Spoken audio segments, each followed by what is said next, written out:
Baby girl. Just got off the train. Why I was just out and I just followed your baby, your man, and your girl, your best friend. What?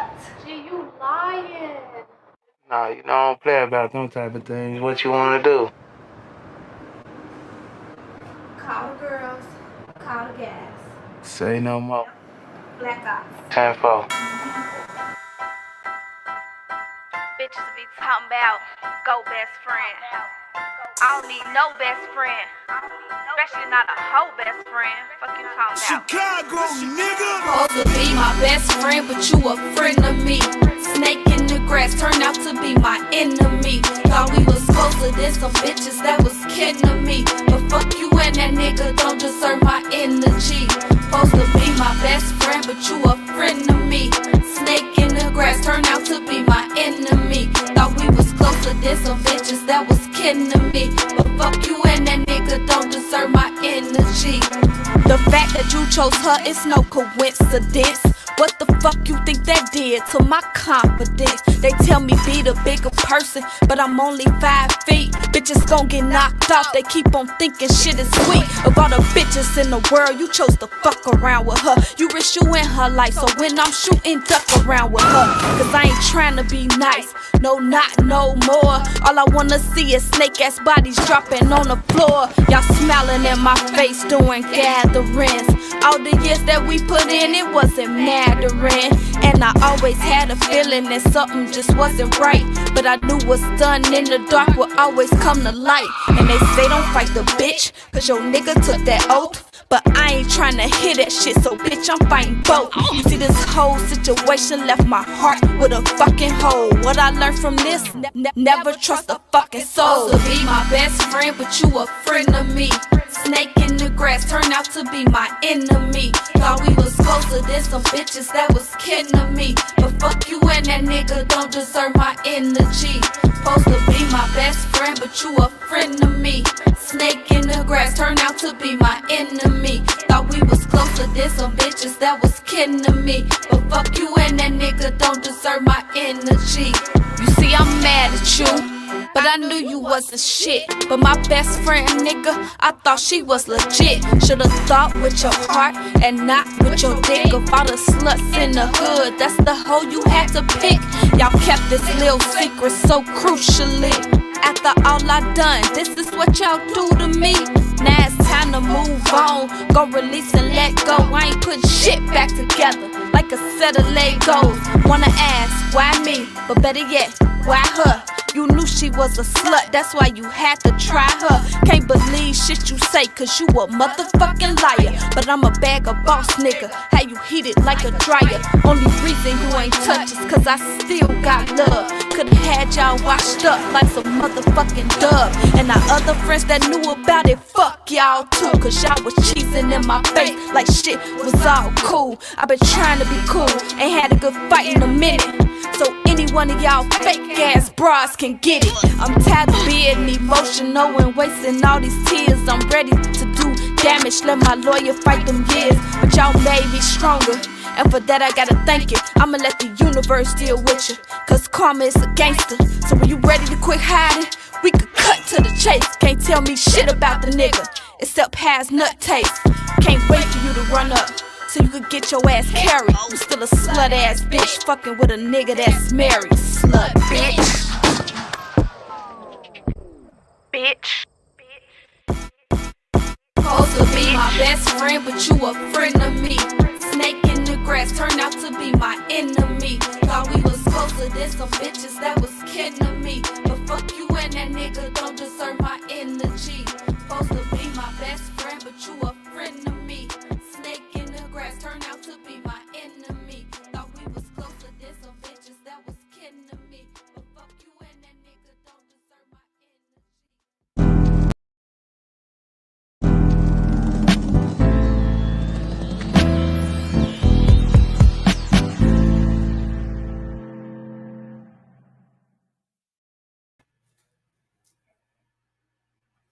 You already know what it is. It's the Proof in the Pudding podcast show. And I'm your host. I go by the name of Sion 919. I'm excited about today's show all the way from the Shy. She's live in the building. Y'all just seen the first video right there, Friend of Me. Yo, so without any further ado, let's bring it to the stage. She goes by the name of LuvDayDay, y'all. What's the deal? How you feeling? I feel good. That's dope I'm right there. from Chicago, but right now I'm in Atlanta. You in Atlanta right now? Yeah, that's cool though. Yeah. All right, so you out there putting in that work. So, yo, let's talk about the beginning. You originally from Chicago. What was that like growing up in the Chi? It was cool. It was never boring. Right. It was always crazy. It was always crazy something going on. So, Yeah, it was crazy. all right. So, what part of Chicago for the people that's watching?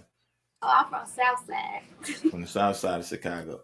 Yeah. All right, so let's talk about your early years. When was you first introduced to music?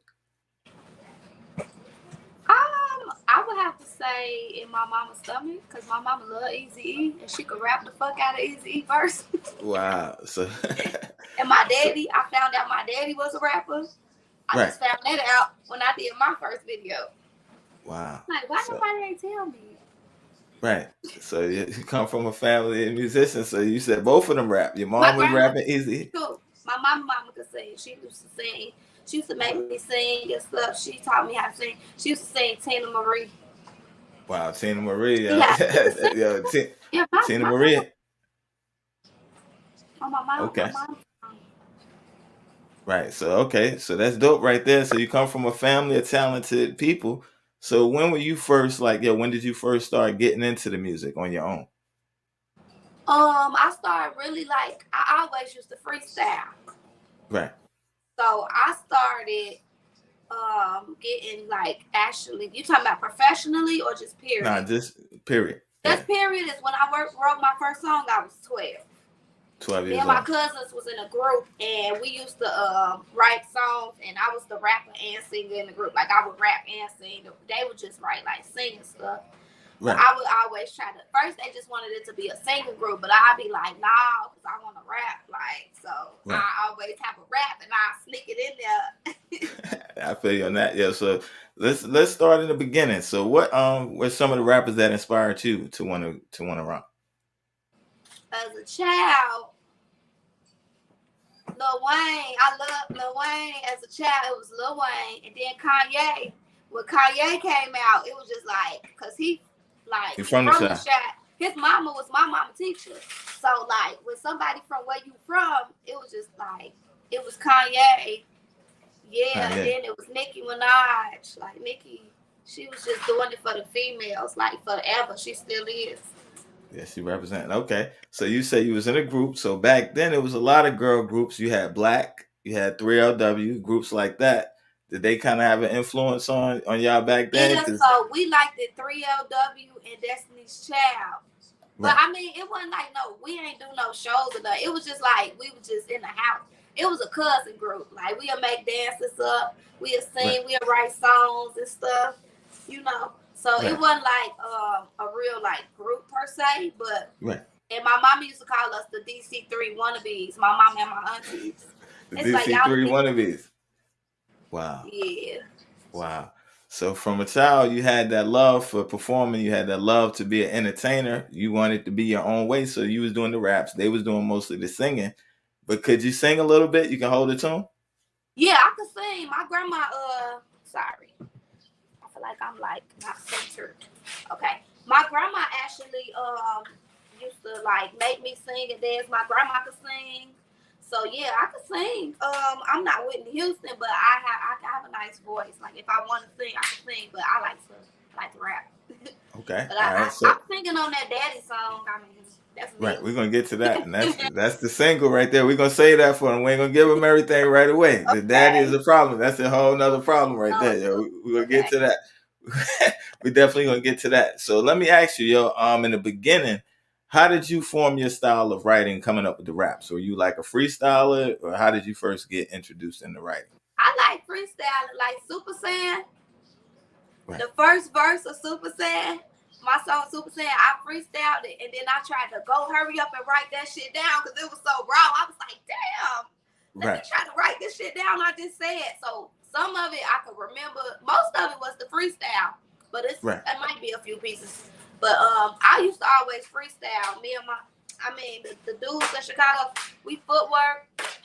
They'll make the juking beats. We call them juking beats, the juking music.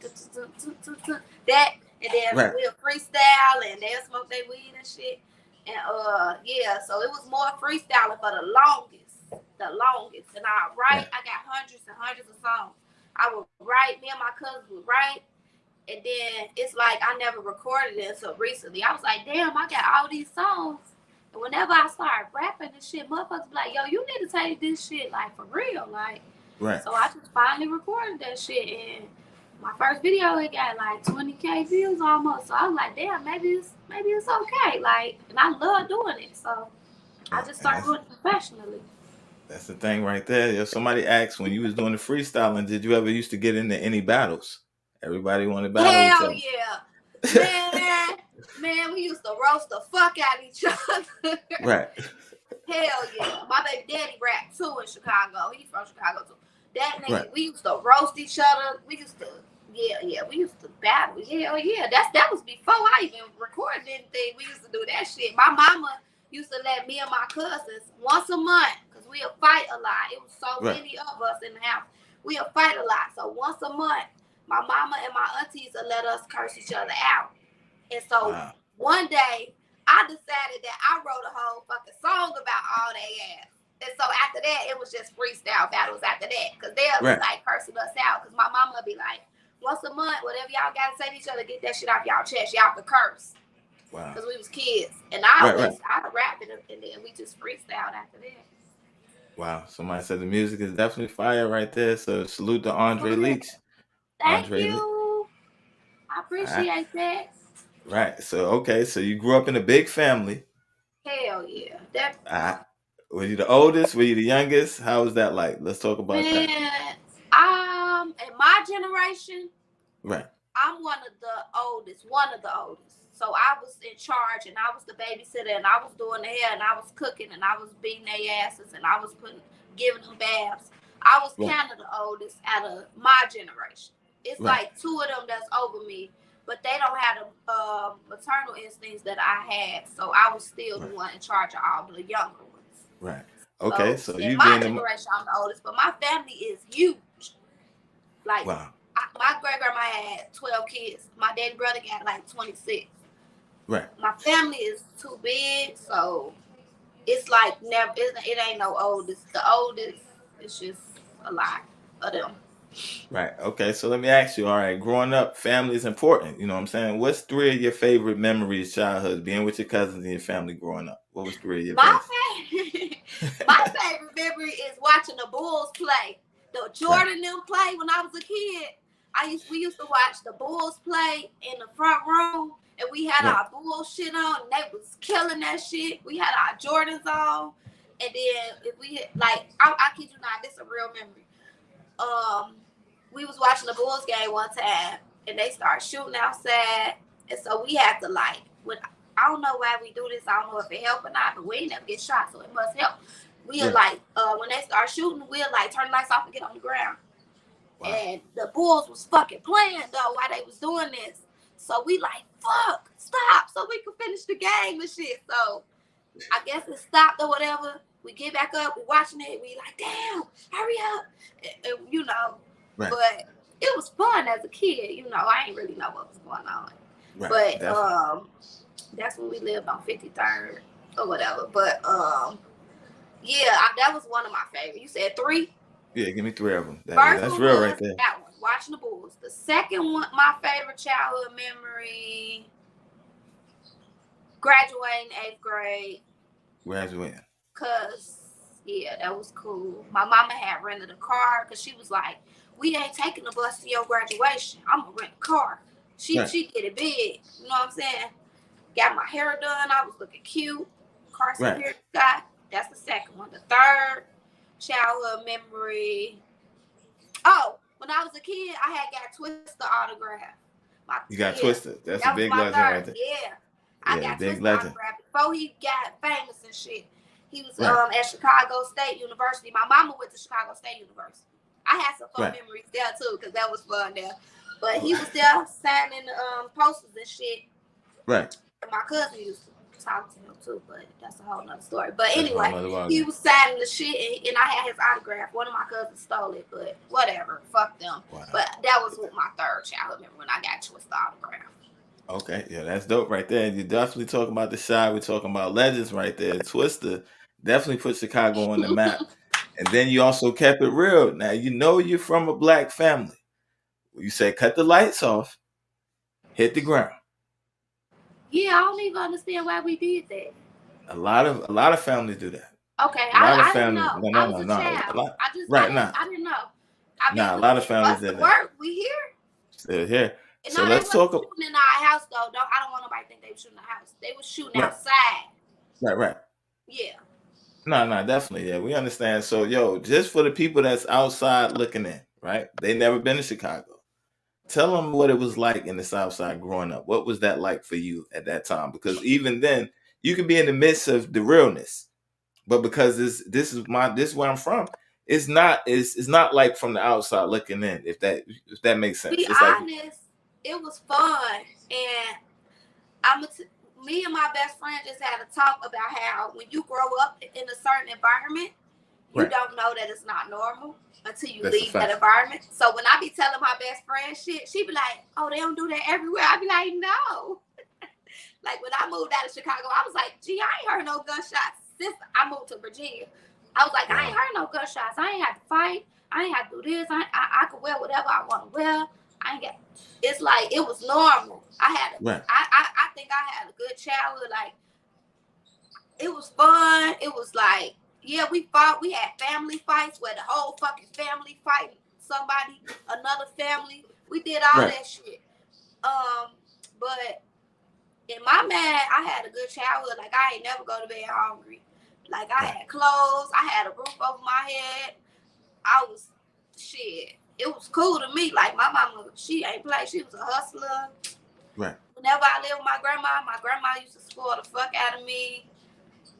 And because I was the only thing left from my daddy. So my daddy's side of the family, they spoiled the fuck out of me because my daddy got killed young.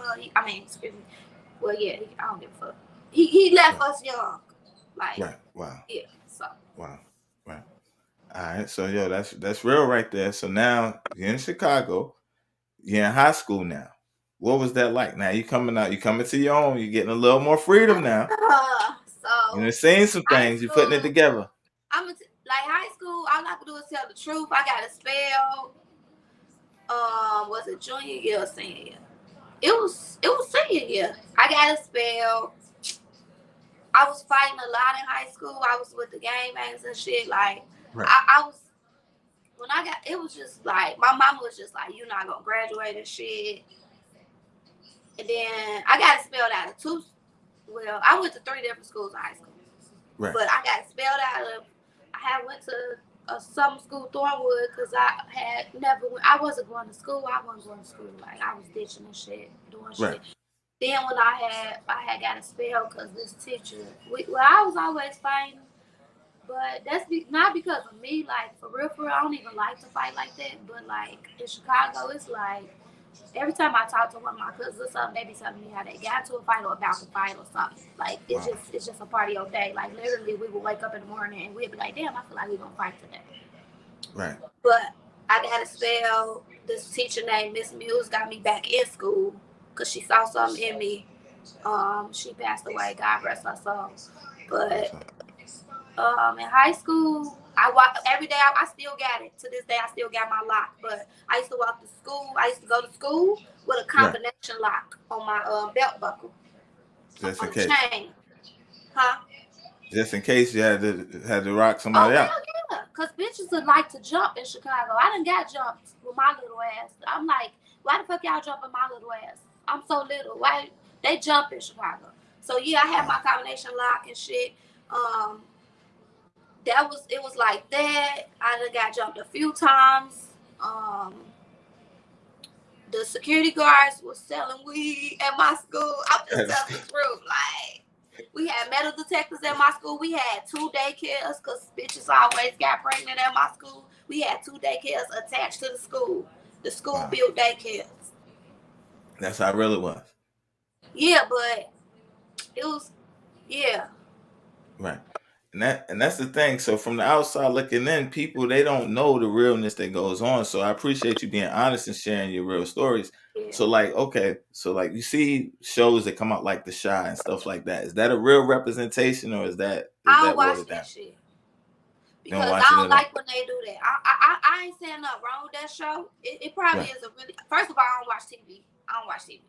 But whenever people start talking about Chirac and all that shit, I don't like that shit because I actually got hella cousins, hella friends, hella uncles that actually got lost in that shit, dead or went to jail. So why is y'all glorifying that shit? Is y'all gonna help us? Is y'all gonna do something to bring the crime down, or y'all just think that shit entertaining?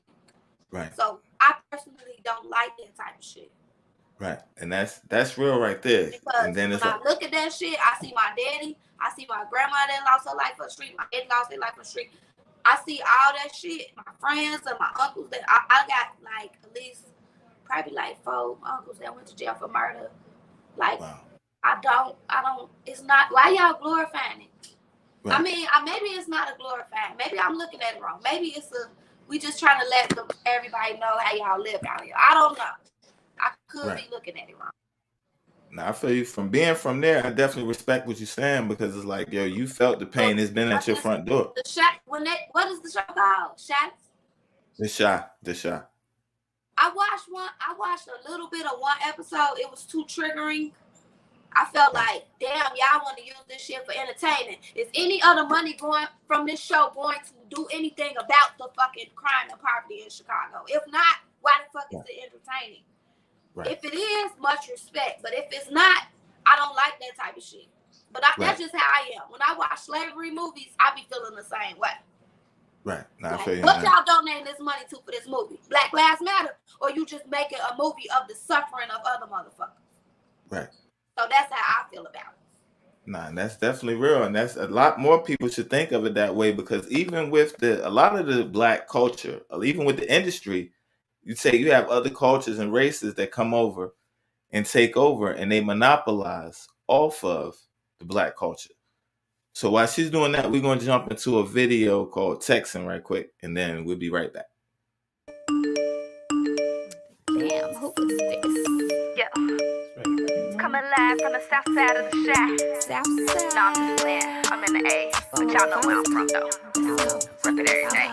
Let's go. They keep on texting me, trying to get next to me. Niggas can't flex on me. Take care of my feet, my first little people blessing me. Blink like cause they be testing me. They won't be stressing me. Not stressful, do not question me. Question for the best in me. They follow my destiny. I just till they send checks to me. Checks granted my recipe. Yeah, let's go. Yeah, let's go. You know, yeah, I'm really busy. My time is not flexible. Please do not call me if you realize that it's textable. Just text me.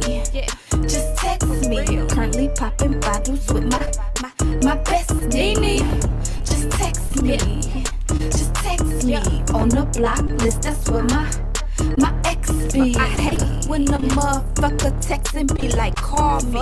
Why you ain't just text what you wanted, trying to storm me? Can't fuck with a nigga always texting WYD. Not them simple bitches, so please do not try me. Got my own money, so a nigga cannot buy me. On the south side of the Chi, in Atlanta is where I be. Don't fuck with goofy niggas, cause they poison, call them Ivy. He asked me if I'm rolling, and I told him, bitch, I might be caring what a hater got to say. It's unlikely. Security, get this bum bitch. I'm too cute to be fighting. Ooh, that go bae.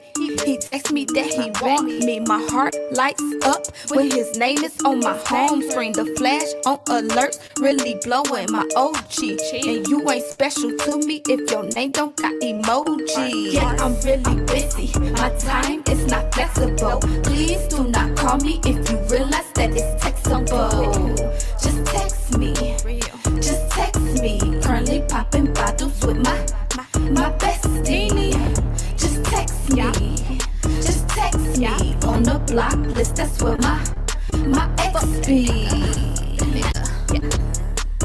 Now y'all can relate to that one. Everybody can relate to that shit. They keep on texting me.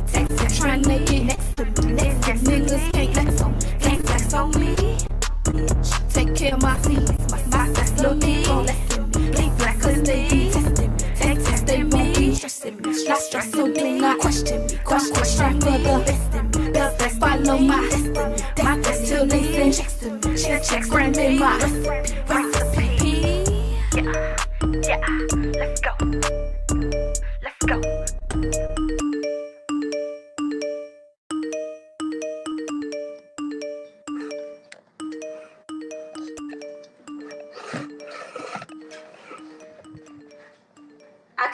I can't hear.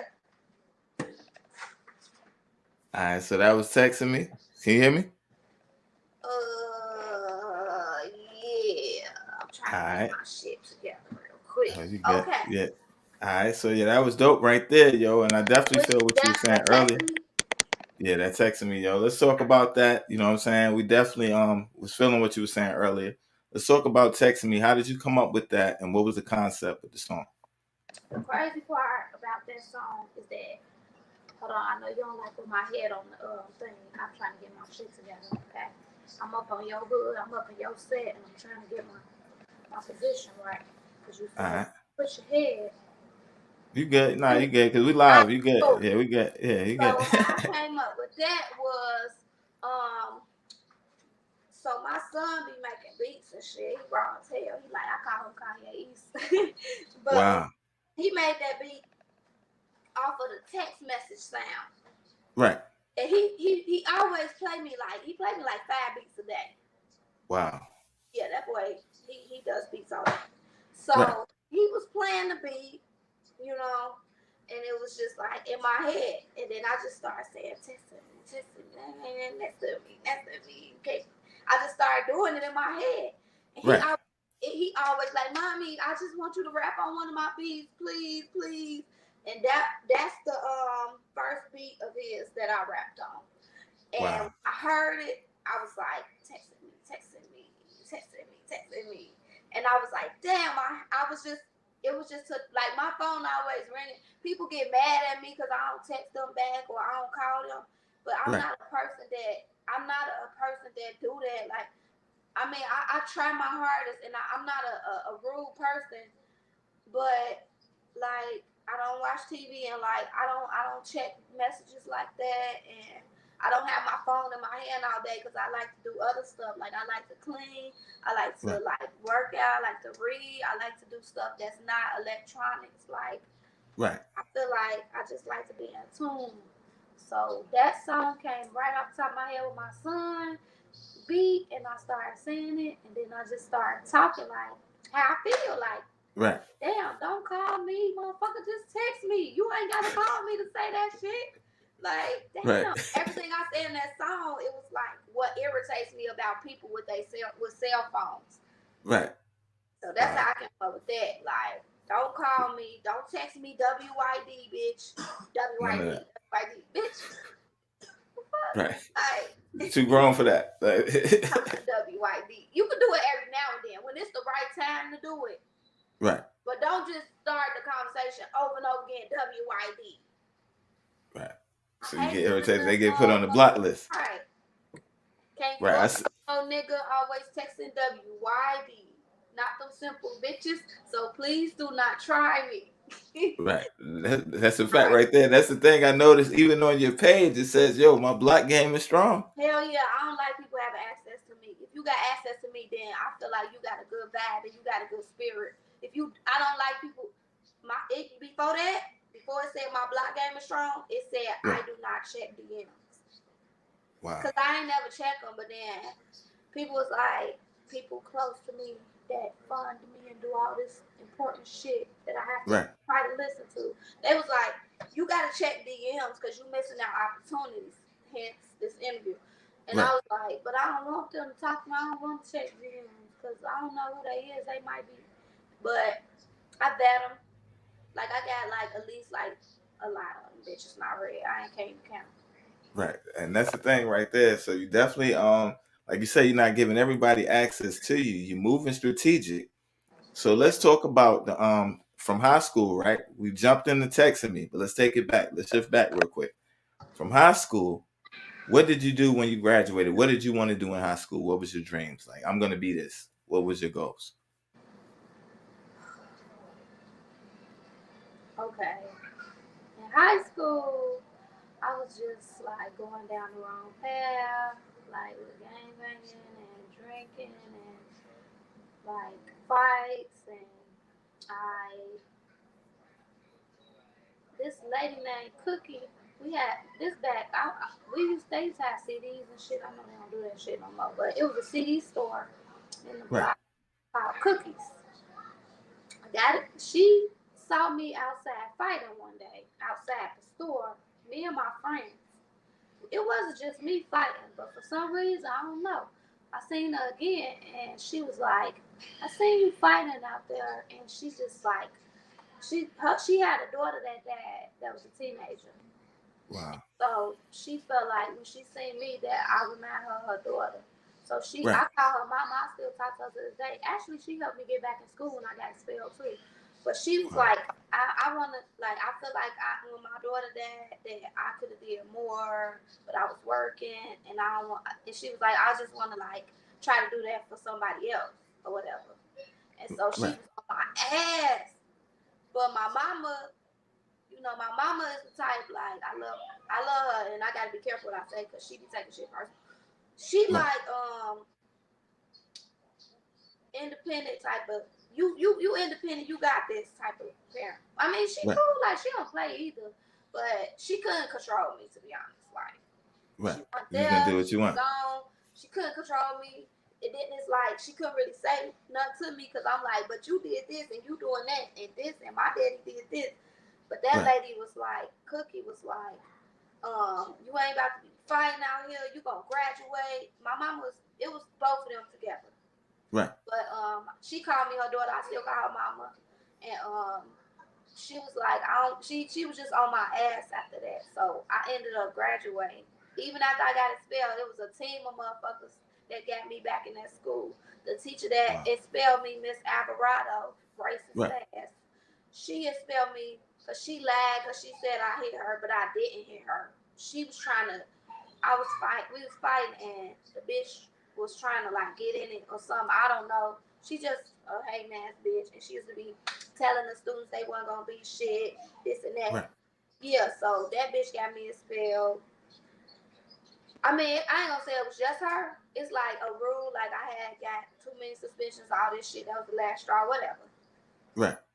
But, wow. Right. Okay, so you graduate. Yeah, let me ask you, because you said in one of your songs, you're not tall. How tall are you? I'm 5 feet. 5 feet, yeah. I heard it in one of your songs. So let me ask you, okay, you're 5 feet even. You seem pretty cool, and yeah, I'm having a good time. I'm enjoying talking to you. Why do you think people just trouble found you? What's wrong? Hold on. Talk. Go ahead. I said, you 5 feet even. So is it like trouble just found you, or did girls just hate on you for no reason? What was the issue? It was a few issues. To be honest, like, I'm not playing. Like, when I was growing up, like, it would sometimes be fights because you the same age. Like, we had a family that, we got a big ass family. When I lived on 53rd, my family called the Wild Bunch. It was another family called the Dead End Gang. Right. Corner. We was always, first of all, now me and the Dead End Gang is family, because everybody in my family fucked their family and got kids. Wow. Cousins and shit now. But before, well, I ain't gonna say before, but it could be a fight simple as, oh, we finna have a family fight. You her age, so you fight her, you fight her. Sometimes it was my cousins. I have cousins that always in some shit that Nick, my boyfriend I was with in high school, all the bitches used to like him. He was a hoe. So they'll fight me because I was the main bitch. Like, I'm the main bitch. Like, look, I'm always the main bitch. Like, I mean, I don't even do that sharing shit. But that was when I was like younger. I don't do that main shit. I'm only bitch, or leave me the fuck alone. But back then, I was his main bitch. I don't know. Like I had long ass hair too, so they be calling me Pocahontas and shit. They be hating on bitches. Like my best friend, they used to fight her because she was light skinned. And they used to be like, oh, she light skinned, that bitch think she all that. Or they thought light skinned bitches was soft for. It don't matter. You never know what somebody fight you for. One time, me and my best friend got jumped because we was riding a bus from Forest City Mall, and my best friend lived in what you call the Dome in Chicago. It was a bunch of motherfuckers on the bus from a neighborhood called Killer Ward. Right. They don't Killer Ward, and the Dome was at war at that time. Wow. So just because she lived in the Dome, and how old was we when this happened? I want to say we was about 13, 14. Just because we was about 14. Just because she lived in the Dome, because the dudes on the bus was talking to us, trying to talk to us and shit, and they like, oh, where you live at? She like, oh, y'all live in the Dome, blah, blah, blah. The bitches on the bus, we don't like bitches from the Dome. And my best friend like, shit, me neither. I can't help where I live at. That's where my parents want to live. Well, she lived with her grandma at the time. Right. So we ended up fighting them over there, getting jumped. My best friend got hit in the head with a bottle. She still got the scar from that day because of where she lived at. Right. And then, thank God, I done been chased. I didn't get jumped, thank God. This time, I got jumped a few times, but one of my exes went to jail for murder. He was in a gang. He had rank in that shit. So me being his girl, that was danger. And one of my friends dated his friend that was in the gang as well, and they had caught her one day and cracked her ribs. Wow. So when he did that, that's when I was like, damn, do I really want to be in this shit? Like, do I want this? Like, I don't want. They cracked her ribs. The dudes caught her. She was dating my boyfriend at the time, friend. They cracked her ribs and shit. And I was like, I don't want to deal with this shit. So I had told him, like, I'm finna, like, figure something out, but I'm not staying here. And, like, I want you to go with me. But he wouldn't stop. Like, he wanted to keep doing that street shit. He ended up going to jail for murder, all type of shit. We cool now. It's friends. But I ended up just saying I need to get the fuck out of here, right? So I went to the Marine office first, and they was like, we don't have nothing. Our shit don't lead till 5-6 months down. I was like, all right, fuck y'all.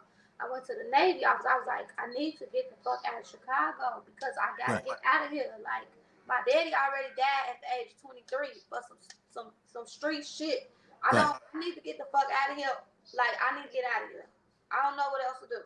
I don't got no money for college. I got to get the fuck out of here if I have a chance at life. That's a fact. So the Navy was like, well, shit, we can have your ass out of here in a few weeks. I was like, well, shit, let's go. Right. All right. So, okay. The Navy. I actually, when I went to do my paperwork and swear in and take my picture, I still had a picture. I got a black eye in that picture because they was mad because I was leaving. So I got jumped. Bad. Wow. The bottom, all type of shit. They was hating. So hold on. These was your people or these was somebody else? These was your people. You telling them I'm leaving, not your family, but I mean the people you running with. You tell them. You tell them you leaving, so they pretty much like, no, we about to discipline you for leaving. Yeah, kinda. They got other reasons why they claim, but once I said I was going to the Navy, they thought I was lying until they saw the recruiter coming picking me up and shit. Right. And then I had a date. They was like, oh, your ass really leaving. That's when I noticed, that shit. But everybody got their reasons and all this bullshit. Because, but yeah, when I went to take my picture and shit, I had a black eye. My recruiter was from Chicago too.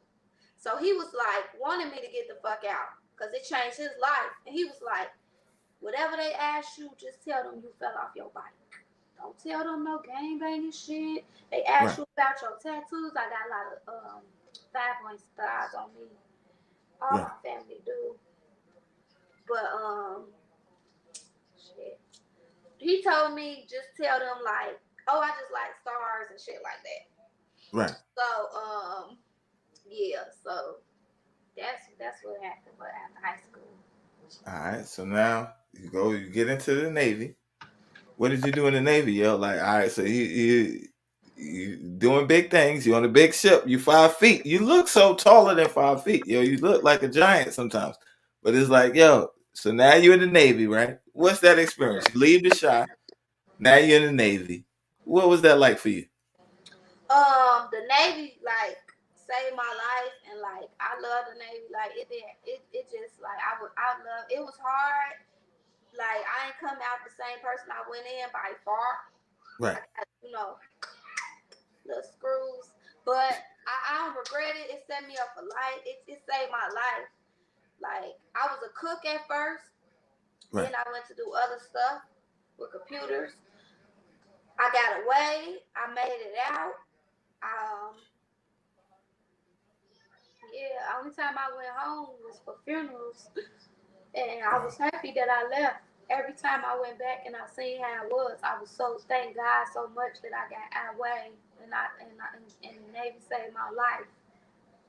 Right. So everybody else went to jail or dead or other shit, and once my ex went to jail for murder, it was like crazy as fuck. Like I had to get the. It was crazy. Like. Right. So I definitely understand that. And they say sometimes changing your environment changes your world. Changing your environment, they say, changes your world. Can you hear me? Yeah.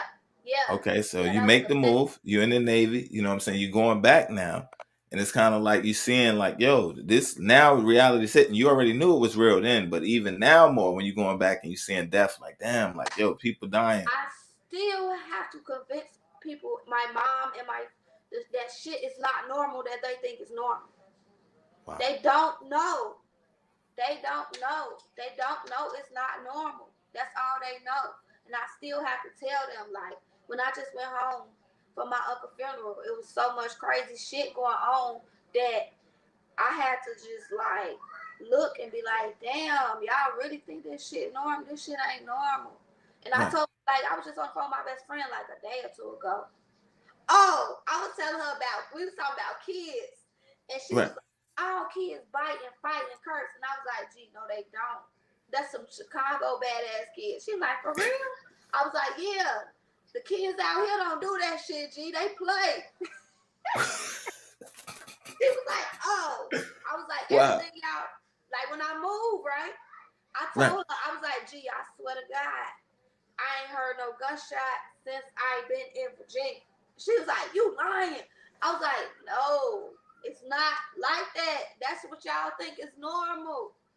Every time I talk to one of my cousins, my friends be like, what the fuck? They be having their guns and shit like, yeah, doing all this shit. And I be like, yo, calm down. Right. Wow. So, yo, it's real. It's definitely real, yo. And the thing is like, yo, because people, they hear about it in the music and they say about it, but this is from, you were there. So it's like they're hearing it from the horse's mouth, like, yo, this is real. This is the reality. Yo, so you. This shit is real. Ain't nobody faking no shit. This shit is real. Fuck. Right. So the thing is, even I noticed in your video, and you said a little bit earlier, y'all used to beat y'all feet. I see in the first video we played, you had the dances. And then in the second one, you had the guys doing the footwork. So that's a big thing, yo. So let's talk about that and the culture and footwork in Chicago real quick for the people that may not be familiar. Break it down. What's that all about? Well, first of all, because I don't want these lame ass people to be like, footwork started in Africa. Everything started in Africa, motherfuckers. But in the United States, the shit started in Chicago. So that's what I grew up watching, the footwork. I can't footwork to save my life, but I like to play like I can. We have juking music, kind of similar. I don't want to say similar because it's different, but if I could compare it to anything, it would be the go-go music, like in DC area. But it's totally different than that. It ain't nothing like it. We got the juke music, and it's more like that. A lot of drums and shit. Right. Footwork. That was just like the fun times when we go to the skating rink. The niggas like battle. They hold each other's shirt. They battle. So when I did my first video, everybody always talk about, this is what made me do my video the way I did. Besides the situation. Everybody always be like, you from Chicago? Oh, y'all wild out there. Yo, Chirac, motherfuckers. They killing motherfuckers out there. And I was like, damn, I mean, yeah, probably, but I like it. Like, so I wanted to point out all the good things that I know about Chicago. I didn't want that shit in my video. Everybody got the guns and the drugs and the gang bangs and I wanted the good shit. So I got the Chicago theater, I got downtown, I got footwork, and I got double dutch. All the good memories from Chicago and my shit. So it's a good place. It's a good ass place. Like, it's some good people there. Right. And that's the thing, yo. I seen the different sides in the culture. You tapped into that, yo. You definitely representing in a big way, you know what I'm saying, outside of that. Right. So then on the other side, the other video, you kind of went mafioso on them. On the Frenemies one, you went kind of gangster. Oh, Frenemy. So you went gangster. That's what I was talking about. So yeah, I got gangster and shit because, to be honest, every song I write is some real ass shit that I've been through. Right. So yeah, you get where I'm going with this. All right. So yo, all right, let's so all right. Like her family, the bitch that I'm talking about, called me like, yo, we seen that video. You know, is everything gonna be okay? I don't want to worry about the kids' safety. And I was like, yo, don't nobody know who I'm talking about. Right. I never tell nobody who I'm talking about. Right. So don't worry about it. But they was worried about that shit when they see that video. So okay, hold on. So that's a real thing. So one of your friends went left field, went foul. All right. So yo, for the people that's watching, right?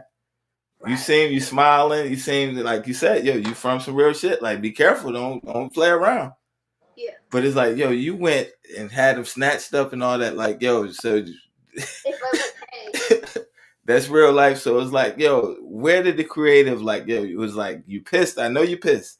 I'm going to make a song, right? The visual, what was it like shooting that visual for you? I'm just be keeping one. When I was doing the song got sent back to the producer like 4 times because he kept making it like a regular ass song. And I was like, gee, I'm coming from a dark ass place. I'm angry. It ain't angry enough. I need gunshots. I need blood. I need screams. I need bodies on the floor. I'm angry. Put some angry shit on here, right? And that's what drill music is. Right. It's keeping you. People always talk about drill music. It promotes this bad shit. It's violent. It's contributing to guns and deaths. First of all, the reason why motherfuckers do drill music is so they don't do that shit in real life. So they can get that shit out their chest that they feel, that they sing, that they feeling. Because that's how I was feeling when I wrote that song. Like, I want to kill the motherfucker. I want to go crazy. So I wrote the song. I got that shit out. The video, on the other hand, I had it in my head what I wanted to do to the motherfucker. So what happened was, if you look closely in the video, I told them that I wanted all fake guns. Right. Because we was drinking and I don't smoke, but they was smoking this shit. Right. And I don't smoke blunts, let me put it like that. I don't smoke weed, cigarettes, none of that shit. I'm just doing my little pen, but I don't smoke. Right.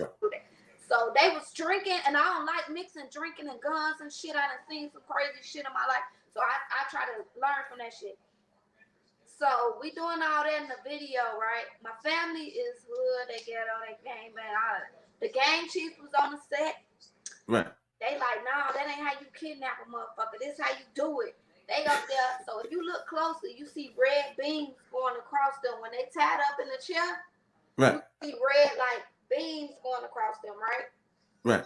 I said I ain't want no real guns, but they switched that shit out while I didn't know. So when you see her in the chair, like, she's really scared. Because these motherfuckers put real guns with beams and shit. They both really scared because the nigga that played the dude in the video, he from South Carolina.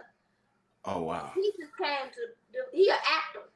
Right. He ain't used to that Chicago shit. He still be talking about that shit. Like, what the fuck did you bring me into? They switched the guns out. They put beams on their head, and we see the red dots. And I was like, oh, no. I'm trying to tell my cousins and shit. And the dude that's the video dude like, nah, this shit good. No, stop it. Like, they was scared. Like, but if you see the red beams, actually the girl that played the friend of me is my cousin.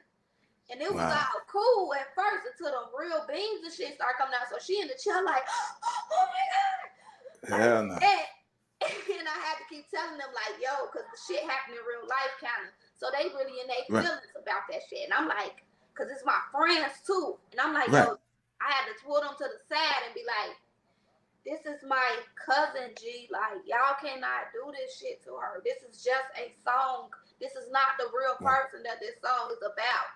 Oh shit. They hurt her head when they dumped her in the car and shit. Oh, that's it. Oh, man. man. She like, fuck this shit, cuz. I'm like, G, y'all gotta just stop being so serious. Like, this shit is like. Yo, that shit is real, but it's funny. I'm laughing, but if I was there, I wouldn't have been laughing either. Yo, so they thinking we here for a video shoot. And now you actually, it could go down any minute. Like, yo, so this the motherfucker right here. Them beans on the. If you look, watch that video again, you gonna see beans going across their body, and that's when they had the real guns, like 3 motherfuckers that you can't see. My cousins, them just crazy. None of like the shit when he got the lighter trying to torture him, he got the drill. I never told them niggas to do that shit. Like. This is how you really do it. This is how you get the information. This is how you make them talk. I'm gonna show you.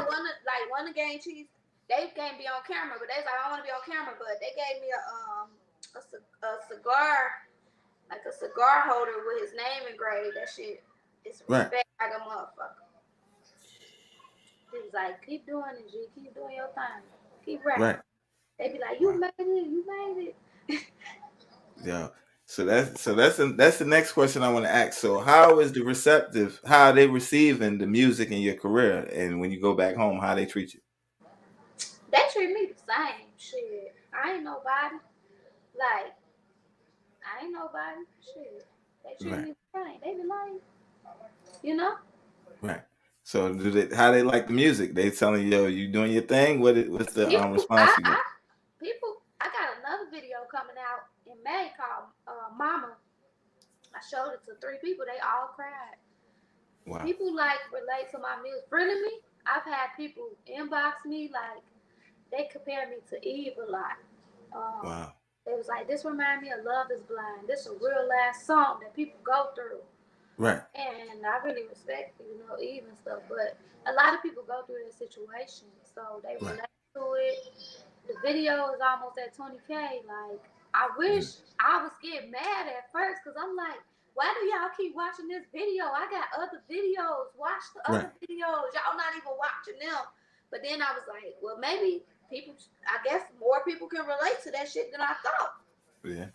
Because people it happens all the time. Like, yo, man, I went through that shit. And I'm like, damn, of all the motherfuckers, why do y'all fuck with y'all person friend? Yeah, that's real. Have you ever had a chance to perform that song? Yeah, I performed it a lot. Yeah, how was that? How was it? Competitions with that song. Wow. So, okay, when you performing that song, let me ask you 3 of your best memories of performing that song on a show somewhere. What were the 3? The first one was when I know God is real, or it's a higher power, because me and my cousin was walking into this place called, it's in Atlanta called Harold's Chicken and Ice Bar. Harold's is from Chicago. But they got some out here in Atlanta, but they Chicago themed. So me being a Chicago ass person, I want some Harold's. Right. So we going there, we eating and we sitting down, and they like, yeah, we got an open mic contest tonight. My cousin look at me like, bitch, that's your shit. And I'm like, no, I don't want to do it. And I ain't want to do it. So I'm eating this shit, I'm watching the show, and they say, LuvDayDay. And I'm looking like, oh, it's somebody else in here named LuvDayDay. And no, they talking to me. They're like, yeah, your cousin signed you up to compete. And I told them, no, I'm good. They come on. So I did Frenemy, acapella. And they was just blown the fuck away. It was no competition. They was like, yo, everybody was like, she won. Like, it's nothing y'all could do. It was comedians, rappers, singers, all type of shit. And I won with that. Right. And I was like, damn, this song must be raw as hell. Like, okay. Right. Damn. And I wasn't even planning on doing that shit that night. I just wanted some Harold. Right. And it came together. So that was one of your memories. What's another one of performing that stood out? I performed it I was in the stage. Well, I'm still in the stage play. It's called When a Man Knows in Atlanta. It's going to different cities, but it was based out of Atlanta. And I performed it for that show, and I got a lot of connects with that. Right. Okay. So you say you're on a stage play? Huh? You on a stage play, you said? Like a Tyler Perry type play? Yeah, kind of, yeah. Okay, so let me ask you, yo, because I see on your page, yo, you look. Tyler Perry, though. I feel you on that. Damn. So, can you hear me? Now, yeah. Okay, cool. All right. So, devices soon. All right, what's your power dying out? I think so. Yeah. All right, so yo, if you want, we could jump to a video right quick, and then you can switch it out while we doing that. Okay. All right, yo. So this is the Daddy single. You can go ahead and introduce that. Oh shit. Okay. Yes, this is my new baby that I went through everything for this video. I 3 times shot this video. I hope everybody like it. I wish people would watch this video more. Everybody want to watch Friend of Me. I'm happy that y'all watch it, 20K. But I got so many other great videos that I want people to watch. It's a sexy video. I'm doing choreography. I'm getting out of my comfort zone because I really don't do all that sexy shit. Like, I don't do all that shit. Right. But I tried it. You know what I'm saying? So I hope everybody enjoy it. The shit go hard. That's a fact right there. Song.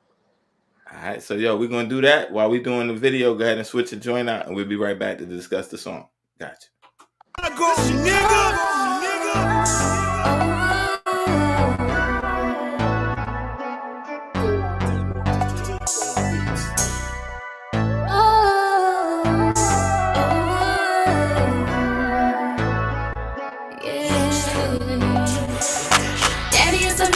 Snatch his soul, make your body shake and shiver, there's a soul to make go.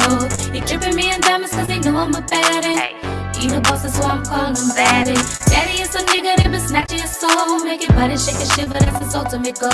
He dripping me in diamonds cause they know I'm a baddie.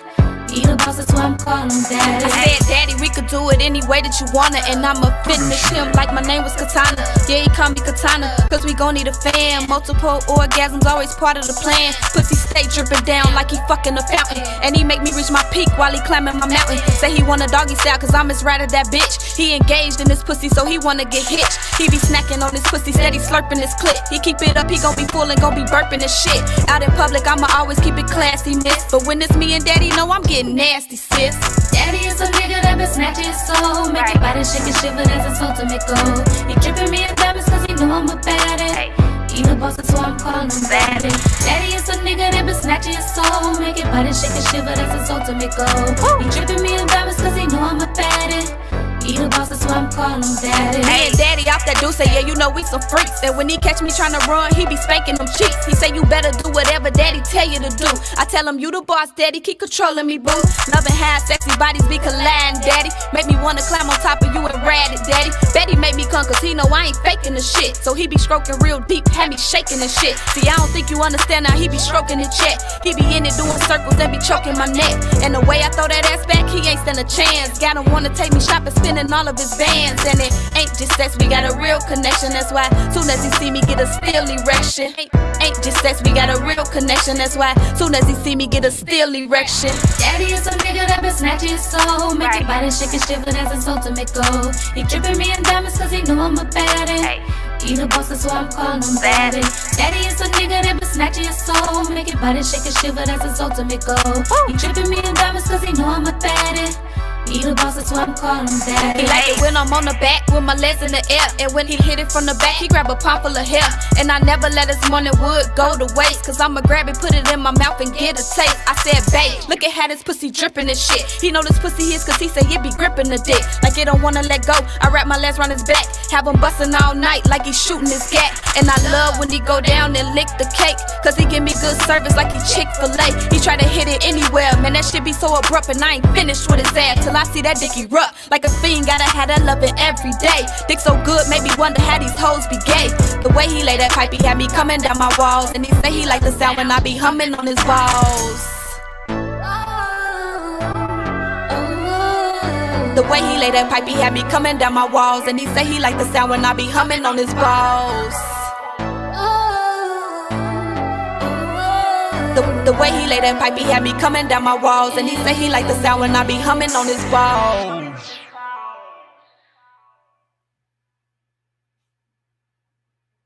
Yo, that's Daddy right there, yo. She's getting that phone together and all that. Yo, the video just dropped. The single available on all platforms right now. It's LuvDayDay. That was Daddy. All right, she putting it together right now.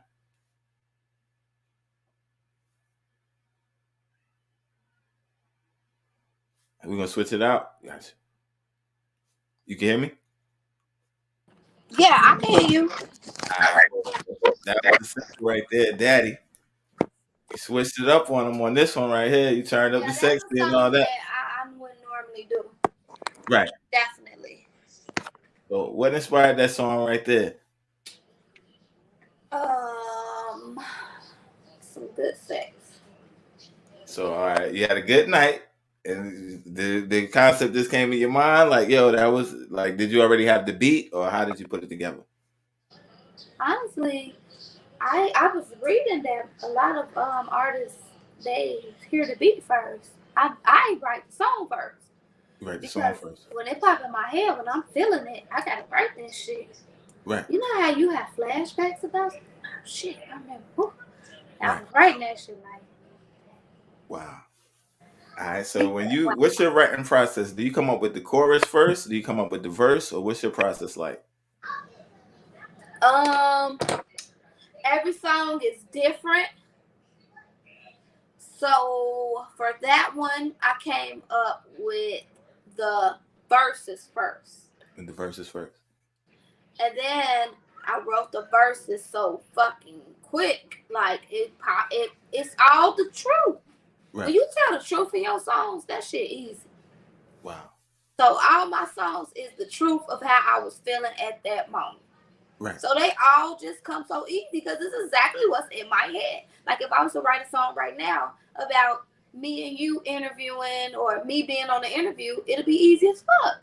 Right. So I was just in that zone, like, so I wrote that song. And then some of my songs don't have 3 verses, but I had to write 3 verses on that one. You had to write 3 on that one. I wrote 3 verses, and then I did the hook afterwards because I was like, damn, what do you call this? And I was like, shit, Daddy, that's Daddy. Wow. Daddy, snatch. All right. All right, so he inspired the song. So did you was it the next day you was just humming? It was like one of those nights? what was going through your mind? Yeah. So to be honest, it was a situation where it was like, hold on 1 second.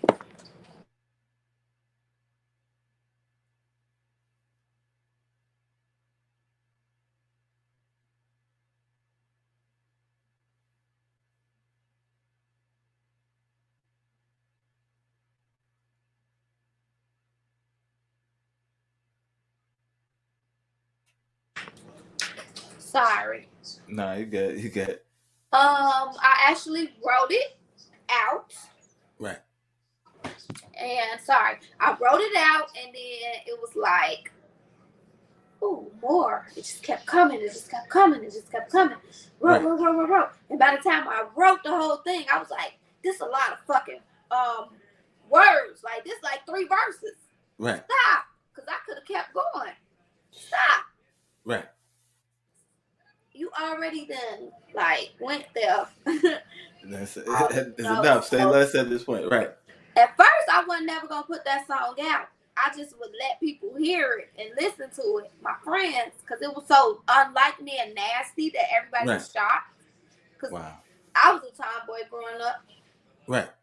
And I was always very private about stuff like that. But when I go to my music, I'm my alter ego, and I'm another person. I'm not me. Right. I am me, but I'm another person within myself. So when people heard it, they was like, you got to put that shit out. That shit. I done got cursed out over that song so many times. Wow. Because you wouldn't put it out? I got cursed out the last time I did a performance. No, not the last time. The second to last time I did a performance. I performed Super Saiyan because that's what they wanted me to perform, because they literally told me, do not perform Daddy. Wow. They said that the people going after me could not compete with that song, so not to perform it. Wow. And so people had came. I didn't know people would like look on my Instagram and see what I'm performing and want to see me perform. I didn't know it had got to that point yet. So people had came just to see me perform, and that's the song they wanted to hear. Daddy, right. And so it was a couple in the audience when I got done performing Super Saiyan, and I sat down, and they came up to my table and they was like, what made you do that song? And I was like, oh, well, I like that song, you know. They said, oh, why you ain't do Daddy? I said, oh, well, I was going to do it, but they told me not to because they said that the people coming behind me couldn't compete. Wow. So the dude and the girl went off. She was like, we drove all the way here to hear you fucking perform, and we wanted to hear that fucking song. And you need to go up there and ask them if you could perform that song. And I was like, what the fuck? Right. So I was like, well, no, they got slots. Everything is timed and it's really strict.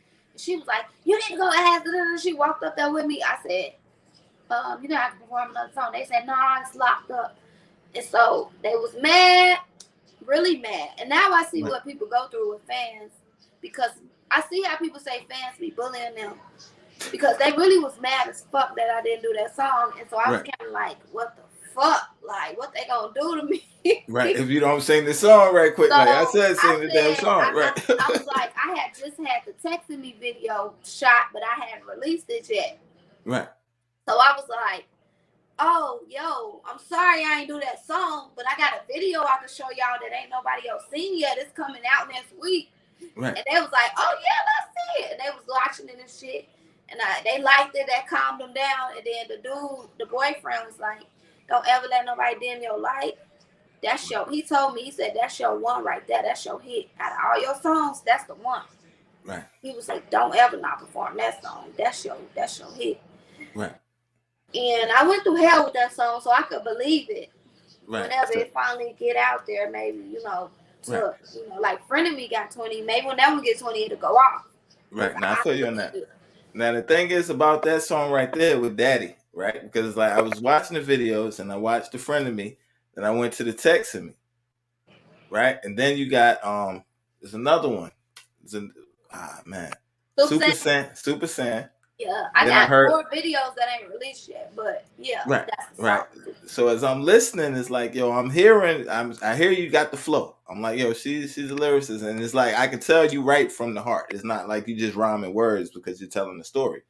But when I heard Super Saiyan, I'm like, okay, yo, that's kind of different than the other ones that I heard before that.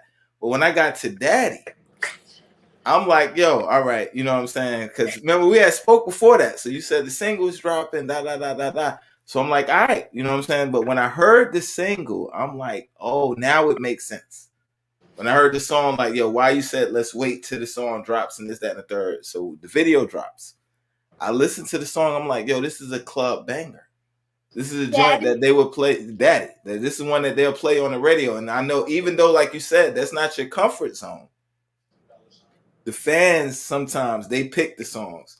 And I heard a lot of people in interviews say the songs that they didn't think was going to make it, the fans, that's the one they like. Or the one that, yo, I'm just playing around. That's the ones the fans gravitate to.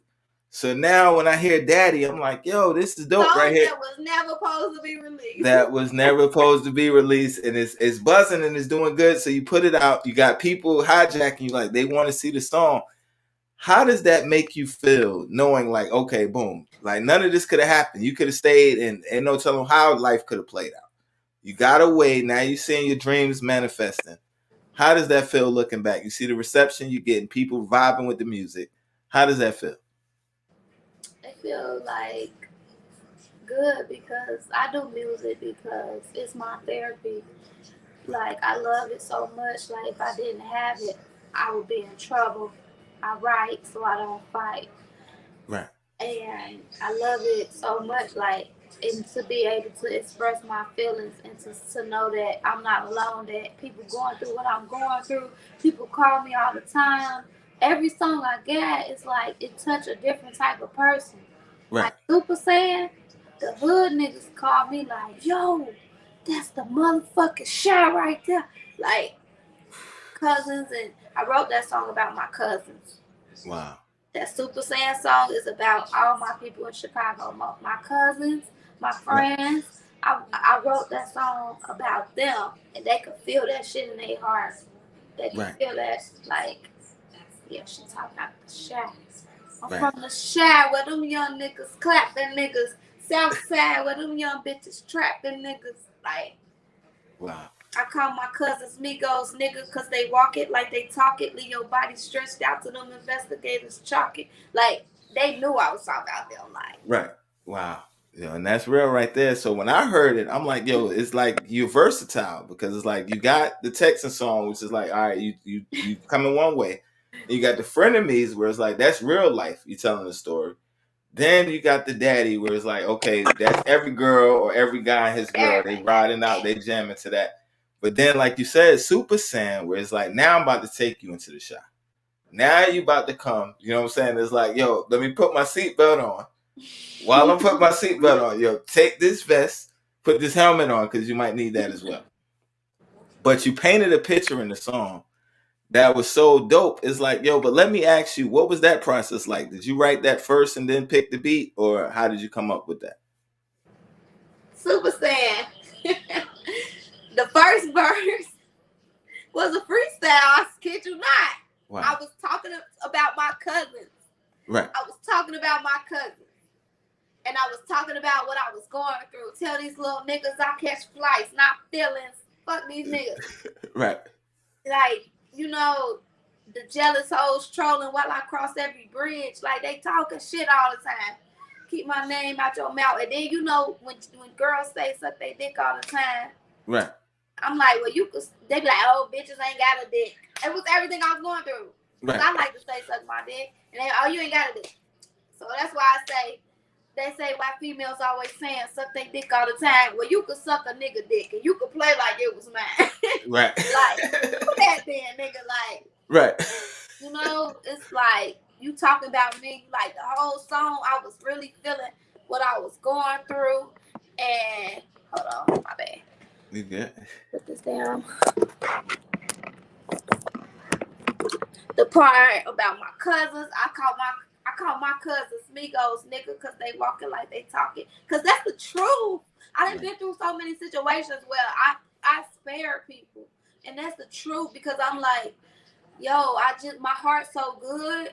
Like, I never was supposed to be about that in that life like that. Like, that wasn't me. Like, I wasn't going to be like that. And I came from it. And my daddy was a drug dealer and my daddy was in a gang and he died young, and my grandma, I don't want to speak on what she did, but my grandma was a motherfucking G and a motherfucker in the streets, and I wasn't even gonna be like that. So like that song, then at the end I'm talking about like when I first started getting kind of into rapping, they was telling me like you gotta get plastic surgery, you gotta get this, and I was like, but I don't want to get that shit. Right. Like, I don't want to get my titties done. I don't want to get my ass done. I got stretch marks. I got kids. Like, I don't want to get that shit. Stop trying to tell bitches that's what they got to get to be worth something. So that's the last verse. It was everything that I was going through. I wrote that shit strategically to let women know that you can get that shit if you want. It looks good. But you don't have to get that shit. You still a queen. Right. And everything that I wrote in that verse is about, yeah, we gonna make mistakes, but you just gotta be smart, grind hard, get your points. Like, it was all a place where I was coming from. Right. But the first verse was a freestyle, and I started spit that shit. I spit that shit, and everybody was quiet. Right. And I was like, what? They was like, yo, that shit is crazy. Somebody said, I got chills. And I was like, is that wrong? They like, yeah. I'm like, well, let me try to remember this shit. Let me write this shit down. Right. I started trying to write the shit down that I just said. So some of the parts might be a little different than what I freestyle. But for the most part, the first verse was something that I had freestyle. Right. So let me ask you, yo. So how do you get in the mood to freestyle? Like, what's your process to freestyle? Like, what do you need? Nothing. I just do it. Just do it. So are you on the spot freestyler? I can be, yeah. I do it on the spot all the time. You want to spit something? Freestyle real quick? I can. Yeah, do it. You gonna give me a subject or? You can do it however you want. Whatever's easier for you. Let them know why you ain't to be fucked with. Let's do it that way. Put me on the spot. I don't know. You're gonna have to give me like a subject or something. That way we know it's a real freestyle. Cause bitches be lying saying they freestyling and they wrote that shit. So all right, let's do it about your glow up. Let's do it about where you know what I'm saying you bubbling now. Where you going? Let's let them know what they can expect from you. About my glow up. Yeah. Motherfuckers ask, they always want to know why. I tell them, yo, cause I grew up in the Wild Shy. He asked me to rap about my motherfucking glow up. Shit, if you ask me, I didn't know I was gonna grow up. Shit, I'm still praying that one day I'm fucking blow up. And then when I do, it's up and it's gonna go up. And I hope all the motherfuckers hating that they show up so they could get a front row seat of my motherfucking glow up. I'm sipping on this cup. I'm sipping on this wine. He looking at my fat ass. He like my waistline. I'm going off the dome. This shit is kind of strong, but it tastes so right that it really can't be wrong. Alright. Yo, that's real right there. Right. Motherfuckers swear that these bitches stay lying. I'm on this motherfucking beat with my dude Skyin. I don't know where he's from. I think he was raised in Brooklyn. When I was growing up, my favorite movie was Crooklyn. And I see these bum bitches, they studying, they looking, they writing down, they studying, they writing in, they booking. Wow, yo, that's dope right there. That's dope. Yo, that's dope. Yo, that's dope. Yo, and I love it, yo. So, all right, you got the music, you're doing the Super Saiyan. Let me ask you, you got the stage play. Yo, do you do modeling or is that just your promo pictures? I did. I don't that ain't my I've done modeling, right. But it's not my I don't consider myself a model. I've done it. Right. So but I don't consider myself a model. Okay. So I see a lot of to be a model. I mean, yeah. I mean, you got all types, but you actually modeling yourself. You modeling for your brand because you putting the colors together and you doing the different themes and stuff like that. So where do you get your inspiration to do that? Like, what's your image? Because I know you said at once you said you was a tomboy. So how did you make the transition? In high school, it was 2 DayDays, and we were both short. But the other DayDay was a girly girl. I was the DayDay that wore red every fucking day, red and black every day. Right. So that's how they the DayDay that wear red every day. Right. So my image now, I never got to be girly and shit. So now it's like, I like the girly shit a little bit. You know, I love red though. So I try to do red everywhere. But I don't know. I got a unique style. Right. And that's the thing. You definitely have a different style. And it's like, it looks like you've been doing it for a while. So it's like, if you've been representing your brand, you know what I'm saying, you've been making a name. Let me ask you, okay, what's been some of your favorite moments in your career so far from being out of the Navy, after the Navy, getting into music and doing it professionally? What's been some of your favorite moments so far? My favorite moment was when I was watching my Frenemy video just keep getting more and more views, and I was like reading the comments, and it was some people that was like really liking that shit, like.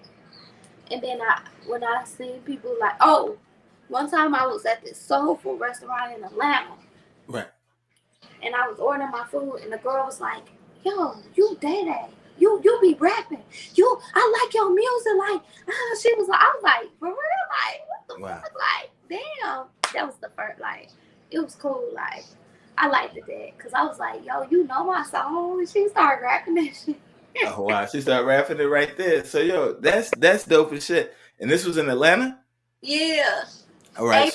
April Soul Food. They got some good ass food. Wow. Okay. So what did you get from there? What type of meal did you get? I be getting that chicken. You getting the chicken? Fried chicken or barbecue chicken? They got all that, but I be getting the lemon herb smothered chicken, the smothered chicken. They got fried chicken. They got barbecue chicken. Wow. They got wings. They got everything. All right. So you like that good soul food. So all right, let me ask you, what type of foods? I know Chicago is known for the pizzas and stuff like that. What kind of food is popping in Chicago? We eat all. We got. Okay, hold on. Let me break it down. Chicago ain't nobody got no food like us. All right. So we got pizza puffs. We got deep dish pizza.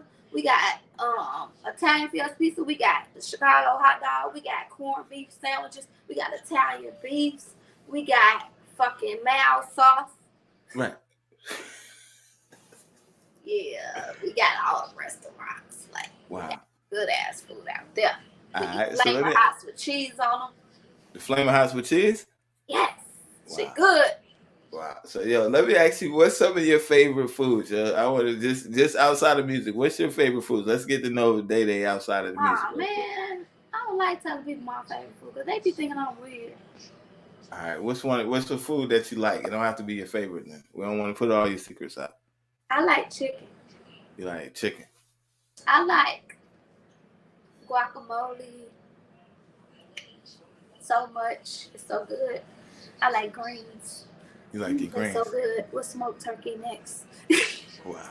Okay, so let me ask you. All right, so now you're going Southern style right there when you're putting the smoked necks in there. So you can do a little cooking? Oh yeah, I was a cook. That's what I did in the military. Right. Yeah, I was a cook at first. Yeah, I can cook. Okay, so let me ask you, what's one of your favorite go-to dishes to make? What's your favorite food to cook? Shit, honestly, I mean, I can cook a lot of shit, but the simplest shit, what I love is tacos. I love fucking tacos. All right. And I make fried chicken and shit like that, but I love tacos. I make tacos all the time. Wow. Okay. So you love the tacos. So let's talk about going from the Chi in the Navy. What places did you get to travel? Because I'm pretty sure y'all moved around. Like what are some of the places you got to see? I went to Italy, Spain, Albania, Hawaii. I was stationed in California, Norfolk, Virginia Beach. I was stationed by Baltimore. I was stationed in Florida. Wow. Okay, so you done been around. So let me ask you, what were some of the places you enjoyed the most?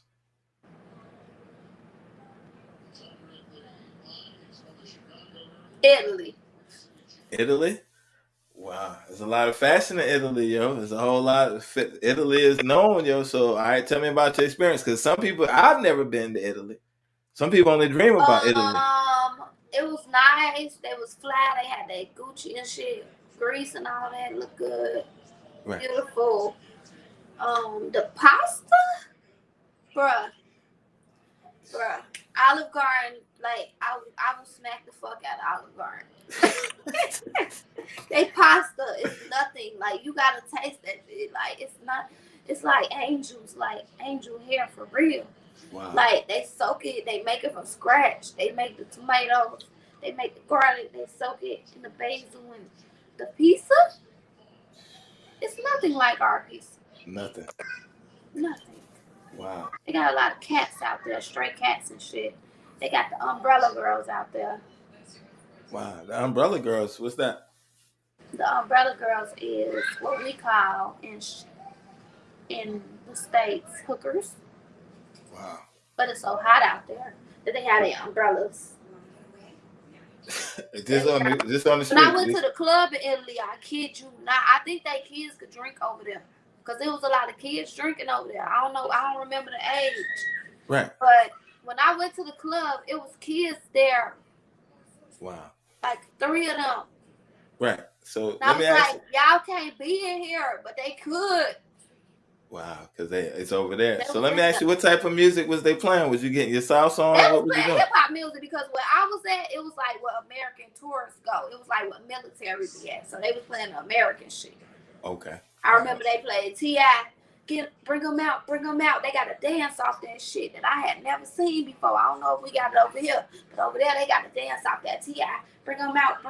I'm like, do we got a dance over here off that? I never seen one. I know Bro, I ain't seen. never seen that shit, but Italy got a whole dance off that shit that everybody know. You know how we got the Soldier Boy up in there?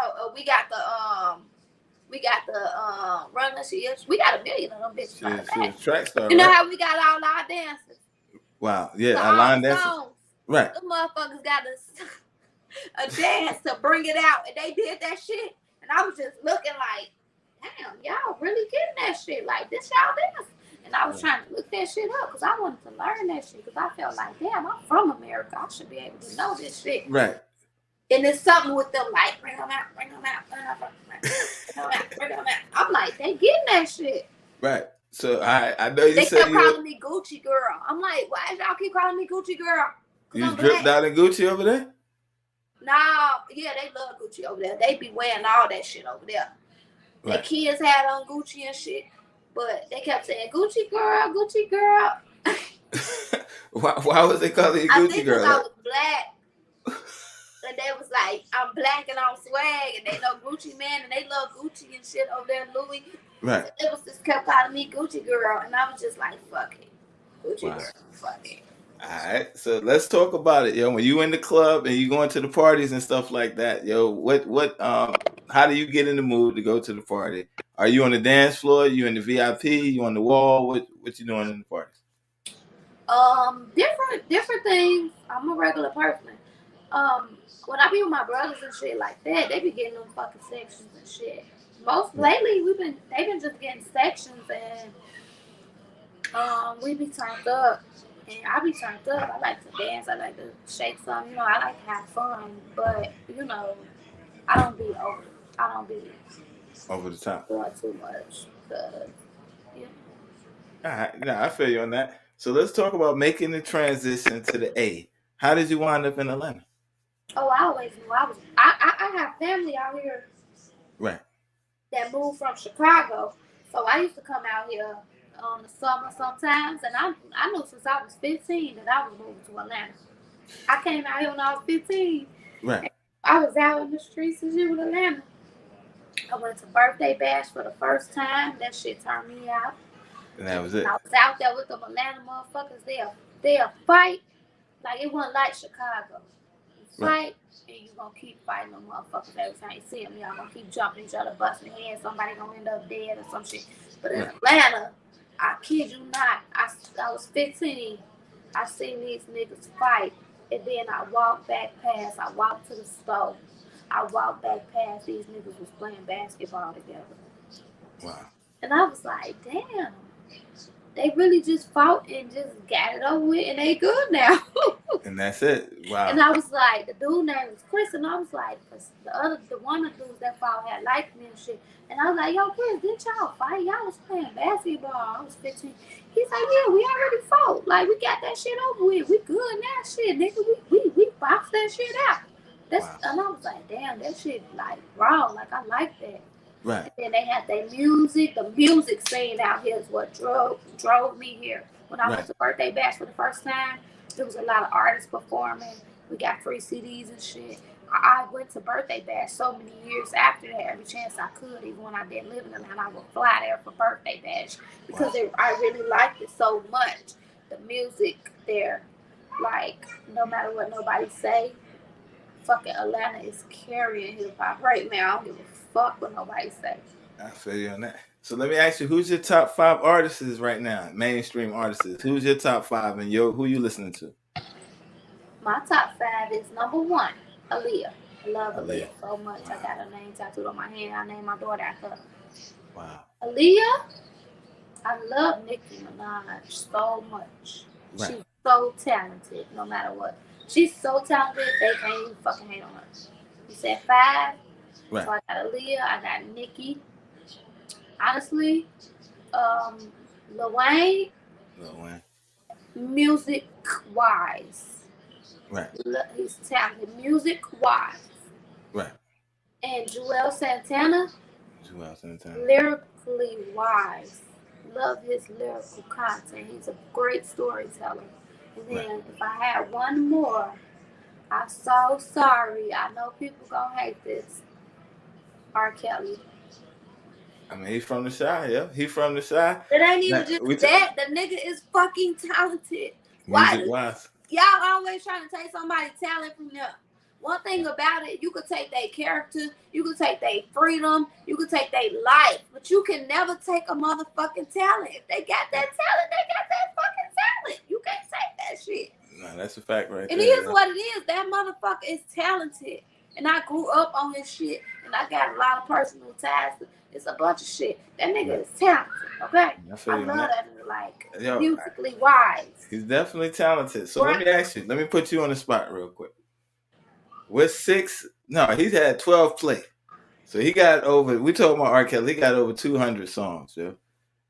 Give me 6 of your favorite R. Kelly songs. My favorite R. Kelly song of all time. The number 1 is called Touch the Dream.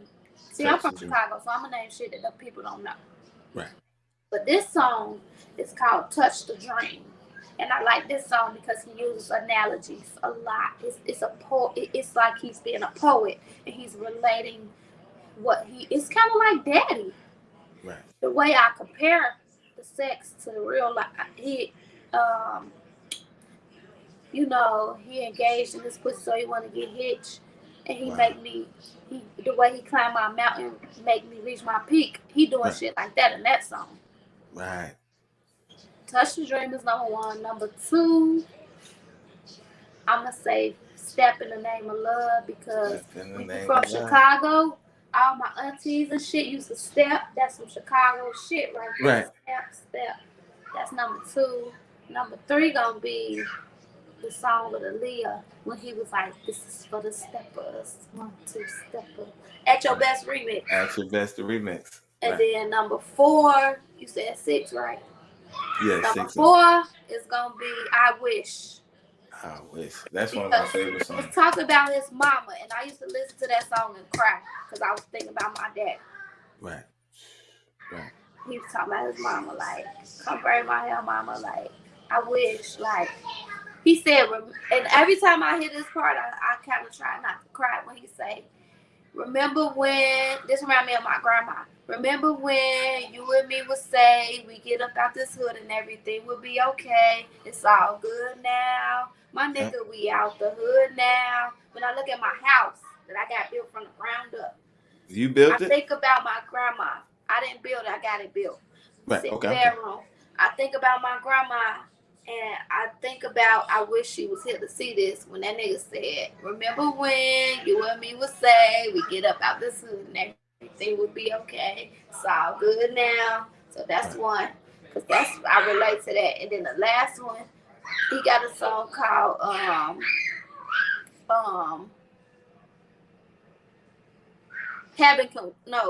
he wrote that song. That's Michael Jackson's song. Never mind, that ain't his song. So for the last song, I'm gonna just put it as Fiesta remix though. With Jay-Z on it. After the show, it's the after party and after the hotel lobby. After the show, it's the after party and after the club, it's the hotel lobby and after the Belvedere, it's probably Chris. And after the original was probably this. Yeah, that was a classic right there. Fiesta. Yeah, that's real right there. You brought up the Chicago stepping. That's a big thing, yo. So what is that like? Now, when you hear that song, you can't help but be like, damn. Right, he did it. Damn, that nigga snap. He came in smooth. On the club, and the club. All right, so I met a bride named Tanya from the hood. Yo, that's real. Yo, so all right, they got the verses going on. Let me ask you, yo, because a lot of people they wouldn't put Kelly in. Who would you put Kelly in a verses against? Funniest thing is that I put this on my story on Instagram and I got so many responses. I said, who could beat R. Kelly in a fucking verses? Right. Nobody, right? Nobody. I don't know nobody. The only person, but you talking about in his time frame or right. Period? Period. Michael Jackson. But guess what I said when they said Michael Jackson? Even though Michael Jackson could definitely beat R. Kelly. Right. R. Kelly has wrote songs for Michael Jackson. My favorite song by Michael Jackson was written by R. Kelly. Then they hit me with the Luther Vandross, and I was like, yeah, okay. Right. I'm gonna have to leave it to in his time frame. After they hit me with the Michael Jackson and the Luther, I put it to his time frame then, because they not in his time frame. Nobody in his time frame can beat him. Right. But you put him up against Michael Jackson and Luther, he got some competition. Right. Now that's one of my favorites right there. Luther Vandross and Gerald Levert. People did say Gerald in that survey. Not enough people. Right. But Gerald can't fuck with Kels. He rests his soul, but he can't fuck with Kels. Yeah, nah. So a lot of people said Kels. Now I'm not starting it. I'm just the messenger. Don't kill me. Some people said Kels can't mess with Breezy. He can't do what? They say he can't go round for round with Chris Brown. What do you think about that? Chris Brown.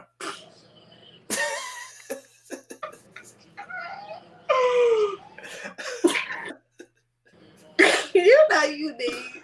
I'm not answering that shit. Chris Brown that's just like saying. That's like saying Megan Thee Stallion can't go round for round with Nicki. Get the fuck out of here. If Nicki is the fucking queen, R. Kelly is the fucking king. Chris Brown, you are the fucking prince. You never, bruh, stop it. Until Chris Brown, right, or Michael Jackson some hits, or Ronald Isley some hits, don't ever compare him to no fucking R. Kelly. Ever. That's a fact. R. Kelly has wrote hits for Michael Jackson. He wrote 2 of them. That nigga wrote You Are Not Alone. That nigga wrote Tell the Angels No, I Don't Want to Leave My Baby Alone. So you cannot. What great has Chris Brown wrote a song for? I can't think of none. I love Chris Brown is dope as fuck on his level. But not, he's not R. Kelly level. That's like comparing Kels to Michael Jackson. You can't do that shit. You cannot compare Chris Brown. You can compare Chris Brown to Trey Songz. You can compare Chris Brown to Tory Lanez or some shit. Or I don't even think it's fair when they compare Chris Brown to Usher, because Usher was out way before Chris Brown. Usher is a more suitable comparison to Kels. But you can't. You think Usher could go with Kels? No, he can't. But he's in his lane and his time period. Right. Why are y'all comparing Usher to Chris? Chris is a generation after Usher. Kels and Usher are in the same generation. You cannot compare them because Kels will fuck that shit up. Nobody can be compared to Kels in this generation. That's just that. That's a fact. And he was writing and producing, and he worked with a lot of artists. Definitely, one of the music geniuses. And he definitely held Chicago down. Definitely did his thing. So it's like you said, it's unfortunate how in the black community, it's like we may not agree with one thing, and we want to take everything away from him. People may not agree with you. I'm gonna tell you the truth about R. Kelly, because I go to school too. I'm in college right now. Right. My major is social science, so I take a lot of psychology courses. Right. And it's sick, and the sad part about it that people will never understand because they don't go through it and they don't live in that life. It's not right. It's wrong. No doubt about it. But my mom and my dad, my mom was younger than my dad. When I was growing up, grown niggas trying to talk to me. It's unfortunate and it's sad, but it's a cycle in Chicago, and then he's a product of his environment. He was molested as a child. And I'm not making an excuse for him because it's wrong as fuck. He should have got help. If anybody cared about him, they should have got him help, but they wanted to exploit his weakness at that point. But when in Chicago, it's so common for a grown motherfucker to be fucking with teenagers. Because when me and my best friend was teenagers, we had grown niggas that we could call. We need a hotel. We need this. We need that. We need liquor. It's so common. My mom and my dad was not the same age. My dad was older. It's so fucking common out there, and it's not right. But like I said at the beginning of this interview, people don't understand that some shit is not normal. And anybody that could judge him, y'all don't know where he came from. And it's sad, and I wish that he would have got the help that he needed, because it's a mental illness. He's sick. Right. and it is what it is. He's a product of his environment. Right, and that's real right there, and that's definitely real right there. And I don't give a fuck what nobody say. That's just the truth. They always trying to make somebody say what they want them to say. He's sick. He's product of his environment, and he's mentally ill. And people exploited his weaknesses for money. Right. That nigga is not evil. That nigga is sick. Right. People exploited him, and nobody got him help. They wanted the money out of him based off of his illnesses and his weaknesses, and they exploited that instead of really caring about what was going on to get him the right help that he needed. Right. And that's real right there. So being a female in the game, let me ask you, the same type of situations. It's like you got females that come in and men try to exploit them because of she's a female or they may promise things and like that. What's some of the things that you had to face being a female in the industry?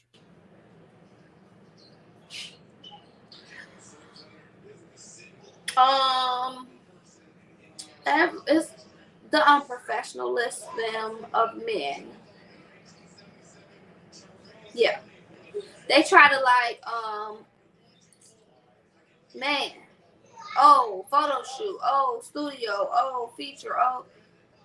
It's like they try to it's always like you a piece of meat, or like you can't just be professional with these. They always want something else. They always want to I don't know. It's just like they can't be professional. I'm tired of it. Like, I want professional people in my life. Stop trying to be on that other shit. Right. So that's what I've experienced.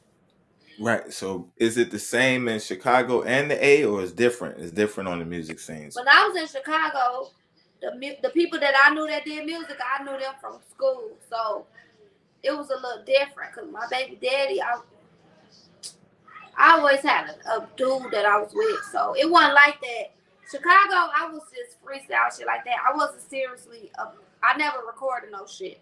Right. But since I've been recording shit in Atlanta and shit like that, it's so many people that will try you and try to it's so sad. Like, I hate that females gotta go through that. But it's other females that make it hard for us because they go for it. Right. They do it. And so the dudes be like, yeah, we gonna try her. And when you hear a song like Daddy, you might feel like I'm a sexually provocative person. You might do that. People don't know where people be coming from when they write certain songs. But that song is not a song about being promiscuous. It's about a song with two people that are in love that fuck with each other. Right. It's in a relationship, right? Okay. So for the people that's on the outside looking in, let's lay it down for them. For the people, everybody that's thinking now, like you said, Atlanta's the Mecca right now. Everybody wants to go to Atlanta. Everybody think, if I get to Atlanta, I'm gonna make it. Right. So let me ask you, what's it's not as easy. A lot of people think I can just get to Atlanta and get on. What is your how has your process been in Atlanta? Nah, you can't just get to Atlanta. I met several celebrities. I met CeeLo. Man, I met too many fucking celebrities. I ain't even gonna name on their ass. A lot of them motherfuckers. Met them, right? Because they be out. You're not gonna just come here and get on. It's too many. It's thousands of motherfuckers in Atlanta that do music. Right. You gotta have a talent. You gotta realize, is this shit really for you? Are you really a rapper? Are you really an artist? Is it, people, I listen to people shit all the time and I be like, it's whack. Right. Like, sometimes people need to understand the difference between a hobby and a talent. You can have a hobby of rapping, but is that your talent? Right. When people listen to your shit, do they get chills? Do they relate? Do they feel like, oh damn, this shit, ooh, I feel this shit in my soul? Do they cry? Do they feel it? If not, then that's your hobby. That's not your talent. Right. Atlanta is so many rappers. It's so many fucking singers. I feel like Atlanta is Wakanda. Wow. It's so many businesses. it's so many black people that's rich that I really love it here, and I feel like if you do music, I mean, I don't want people to feel like they just gonna do it. Like me, right. I love music so much, like, but that's not my all. Like, I don't have all my eggs in one basket. I do this because I like to do it, right? And I like to. It helps me. It's my therapy, right? My advice to people about the Atlanta shit is, it don't make it no easier for you to move to Atlanta. You gotta have that talent. You gotta have that talent. It gotta be a talent, not a hobby. Right. Wow. And that's the thing right there. So it's like with so much talent there, it's like you gotta be on your A game, like you said. Don't disable your comments. I never disable my comments because I wanna know. Let me know. Wow. Let me know what the fuck you think. It's good or bad. It's only gonna help me grow. Right. And that's the thing right there, yo. So you said you want the feedback, you want the criticism, and some people I get all the bad shit. I done been through some shit with this music shit. Bitches biting my shit, fucking celebrities stealing my whole fucking videos, outfits, and going to the people that made my shit, telling them to make them an outfit just like it. I done been through all that shit with these celebrity bitches. But I just, you know what? I take it as a flattery, and I just. Wow. So yeah, this shit is real out here. These celebrity bitches, they be selling it like underground or independent artists fucking words, lyrics, songs, videos, because they know they got more following and they'll go with that shit. Wow. I see it all the time. I heard that before, and you coming back saying the same thing, so it's definitely a thing. It happened to me. Wow. So, you want to touch on that a little bit, and then after that, give the people the new artists that's trying to come up, give them a little advice, and then tell them a little bit about some of the good and the bad things that you have experienced. I'll touch on that offline with you because I never want to speak about this bum ass bitch online and get the bitch is fucking. Me and you will talk offline about the bitch, but when I tell you, you're gonna go look at her shit and you're like, damn, she stole your shit. Wow. But as far as the people coming up, I want to tell them, like, start as soon as you can. Don't push it off because you're wasting time and you're wasting your opportunities. When you wait, stay proactive. Cause like last year, I ain't really had that many followers, but it's been going up, thousands. Right. So I never thought my video would have 20,000 views, but you gotta do it. You know, the only way to for sure failure is to never start. Right. If you never start, you'll never make it. You'll never do it. That's one. Two is, don't be cheap with your shit, because if you cheap, then your shit gonna sound cheap. Right. You gonna have to spend money at first. You're gonna have to spend money to make money. So the video and your sound, I got a studio in my house, because I got tired of that shit. So I built one in my house. But before that, hey, you gotta spend money, make money. I want my shit. I got the best microphone I can find and the best everything I can find. Wow. Okay. Invest in your craft. Invest in it. But don't put all eggs in one basket, because you're gonna be talented. You gotta be, to 2021, the average millionaire got 7 streams of income.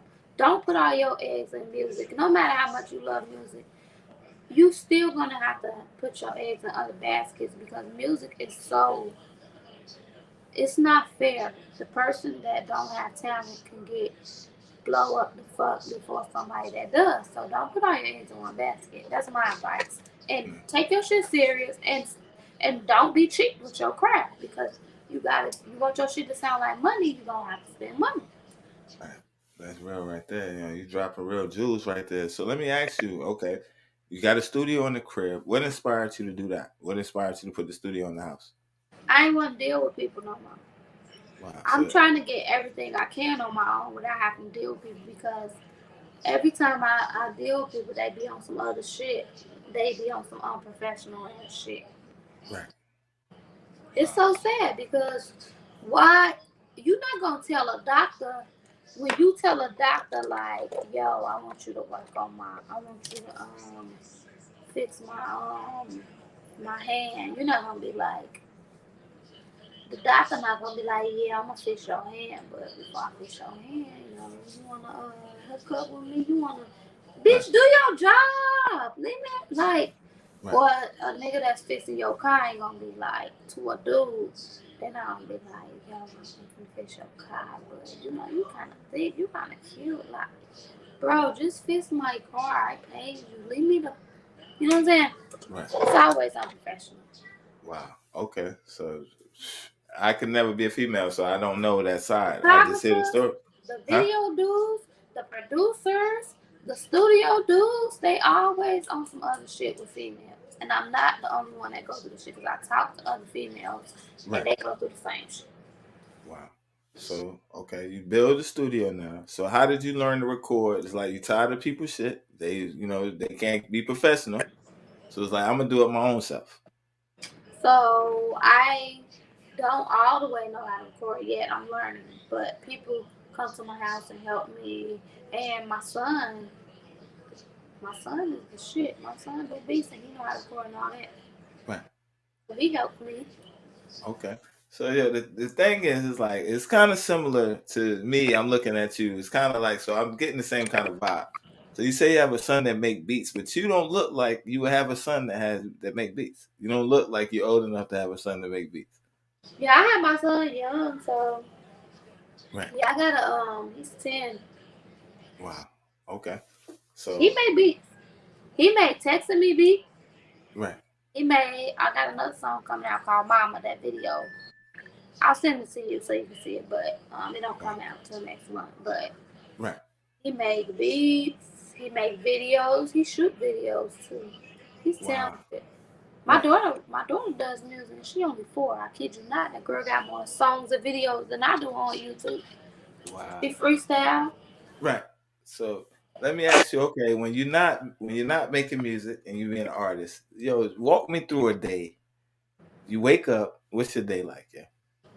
I wake like today. I'm just go through today. All right. I woke up.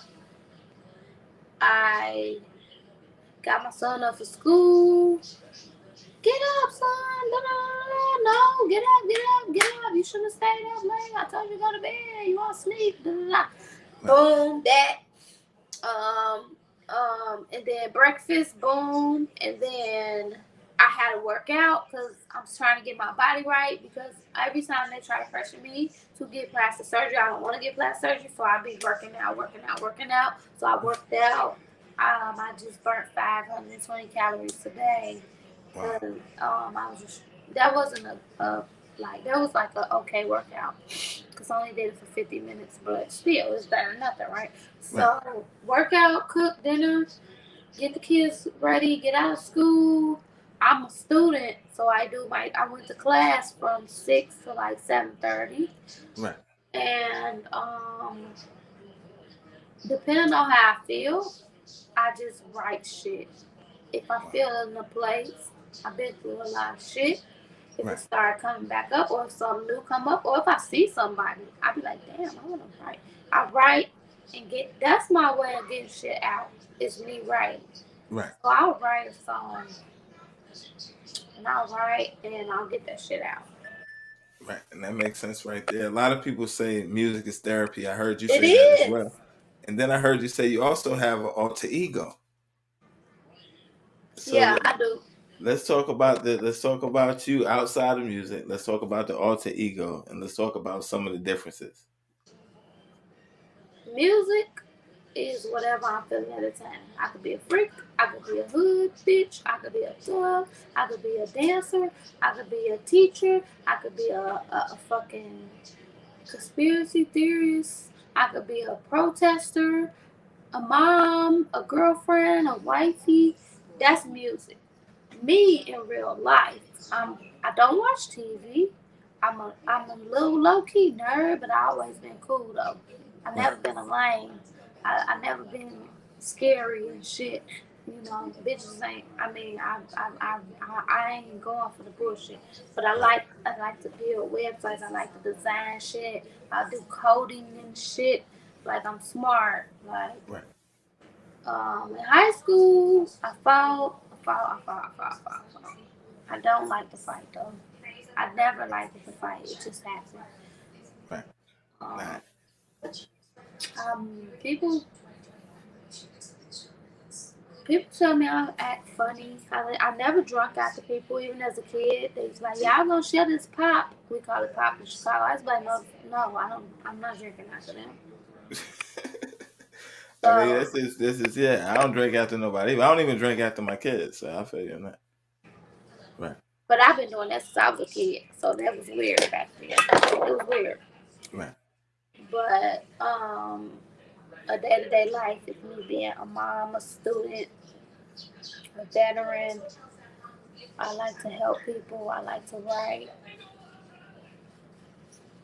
That's a day-to-day day for me. Nah, I feel you on that. So, all right, people had a misconception. They think, okay, you're an artist. You put in a lot of work. Like you said, this is just a day. This is one day. You working out. You being a mom. You taking care of the house. You cooking. You don't have no idea. So, how hard is it balancing and making it all happen? It's hard.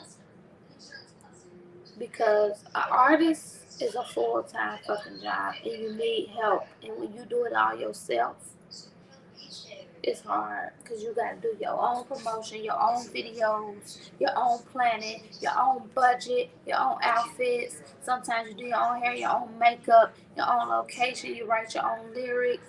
You got to do your own website. You got to do your own channels and social medias and your own performance. You got to schedule them. Then you got to come home and be a mom. Then you got to go to school. Then, God forbid, you got to work too. Thank God I don't have to work right now. Thank God to the military, for me sacrificing all those years I did, you know what I'm saying, to be able to be okay right now. But it came at a sacrifice. It's not easy. Hell no. No, I definitely feel you on that. You said we were talking earlier about websites offline before we started the interview. Oh yeah. I definitely like your video. I mean your website, but I didn't know that you did websites. So you created your website as well? Yeah, I did, but that's my temporary. Like I gotta fix it up. I gotta fix it up a little bit. Yeah, I did. I do websites. Yeah, I did a few people websites.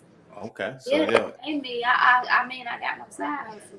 Let's say somebody pay me $200, $300 to do a website, and my video cost $600, $700. Shit, they putting that toward that. Right. Yeah, that's dope. That's dope right there. I also do websites as well. So let's get into coding and stuff real quick, right? So let's talk about how did you get into coding? SEO. So when I was in 8th grade, it was University of Illinois in Chicago. They had a computer program for the less fortunate kids on the south side, because that's downtown. So we all went. My mom signed me up, and we learned how to build websites. This is when I was 8th grade summer. And whoever built the best website would get a free laptop. Wow. And I won. And I learned architect markup language and JavaScript, and I won that shit. Okay, so I was always different. Even though I was in the hood and I was around people and shit, like I never smoked weed. They used to be like, "Oh, hit this, you lame as hell, G." I was like, "I don't want that shit. I never did that shit. I never did it, cause I lost my daddy to drugs. Then I lost my grandma. I never wanted to do it. I don't got nothing against y'all, but y'all not finna make me do that shit. Call me what the fuck you want to call me, but I'm not doing it, bruh."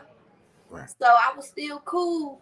Even people that would meet me, they'd be like, "You don't smoke?" And I'd be like, "Nah." They'd be like, "Damn, but you so cool." I'd be like, "Nah, I don't smoke, but go ahead, have at it. Pass me that drink." Though I was a drinker. I drank so much as a teenager. And 15, 16, I was, oof. Wow. So let me ask you, what was your drink back then? Was you drinking white? So was you drinking high school graduation, we had Moet. For prom, we had Patron. The main thing, oh Jesus Christ, we used to drink. I have to throw up thinking about it. 100 proof. 100 proof. Oh wow. Then we used to drink Smirnoff a lot. Smirnoff vodka. Every time we drank Smirnoff, something bad would happen. Somebody get jumped. Somebody get shot. every time we drunk Smirnoff. So me and my close friends, got a deal that we would never drink Smirnoff no more. Done with Smirnoff, yeah. Smirnoff. So I still to this day will not drink that shit. Wow, I don't blame you on that. Yo, certain liquors and certain drinks is like Patron was the shit. Remy in Chicago, Remy. Boom. That's what they drink. They drink Remy. Wow. Yeah. Cognac. And my video shoots is always Remy, and I don't buy it because the shit, man, that shit fucked me up. So I don't buy it, but they do. And they love it. That's the thing, cognac. So yeah, that's dope. So I want to touch a little bit about, okay, so you learned about the computers early, right? When you built your first website, what did you use? Like what softwares were you using? It was called Dreamweaver 2.0. Dreamweaver. It probably on like 520,000 or some shit. Right now, wow. But it was called. This was back in 2004, and it was called Dreamweaver. I remember Dreamweaver. So you writing JavaScript, okay? So people they see JavaScript, they don't understand JavaScript. For people that may not understand pop-ups, the pop-ups, right? So now you're writing your codes. You're doing the coding, or you copying the codes, or you're actually writing the code. I was writing them back then. Now I would cheat, but back then I was cursor, bold text, B. Wow. Script marquee, make the word scroll. Motherfuckers just be like, my MySpace. Can you do my MySpace? I'll pay you $20. Who you want, Usher? Who you want, Sierra? Okay. Well, see, you just. That's how I know you do it for real. Because the thing is, this is the thing. If anybody ever did an outline or changed their background or their wallpapers on MySpace, you was writing code. But it's like people didn't know. Even matter of fact, I used to design them. I did graphics too.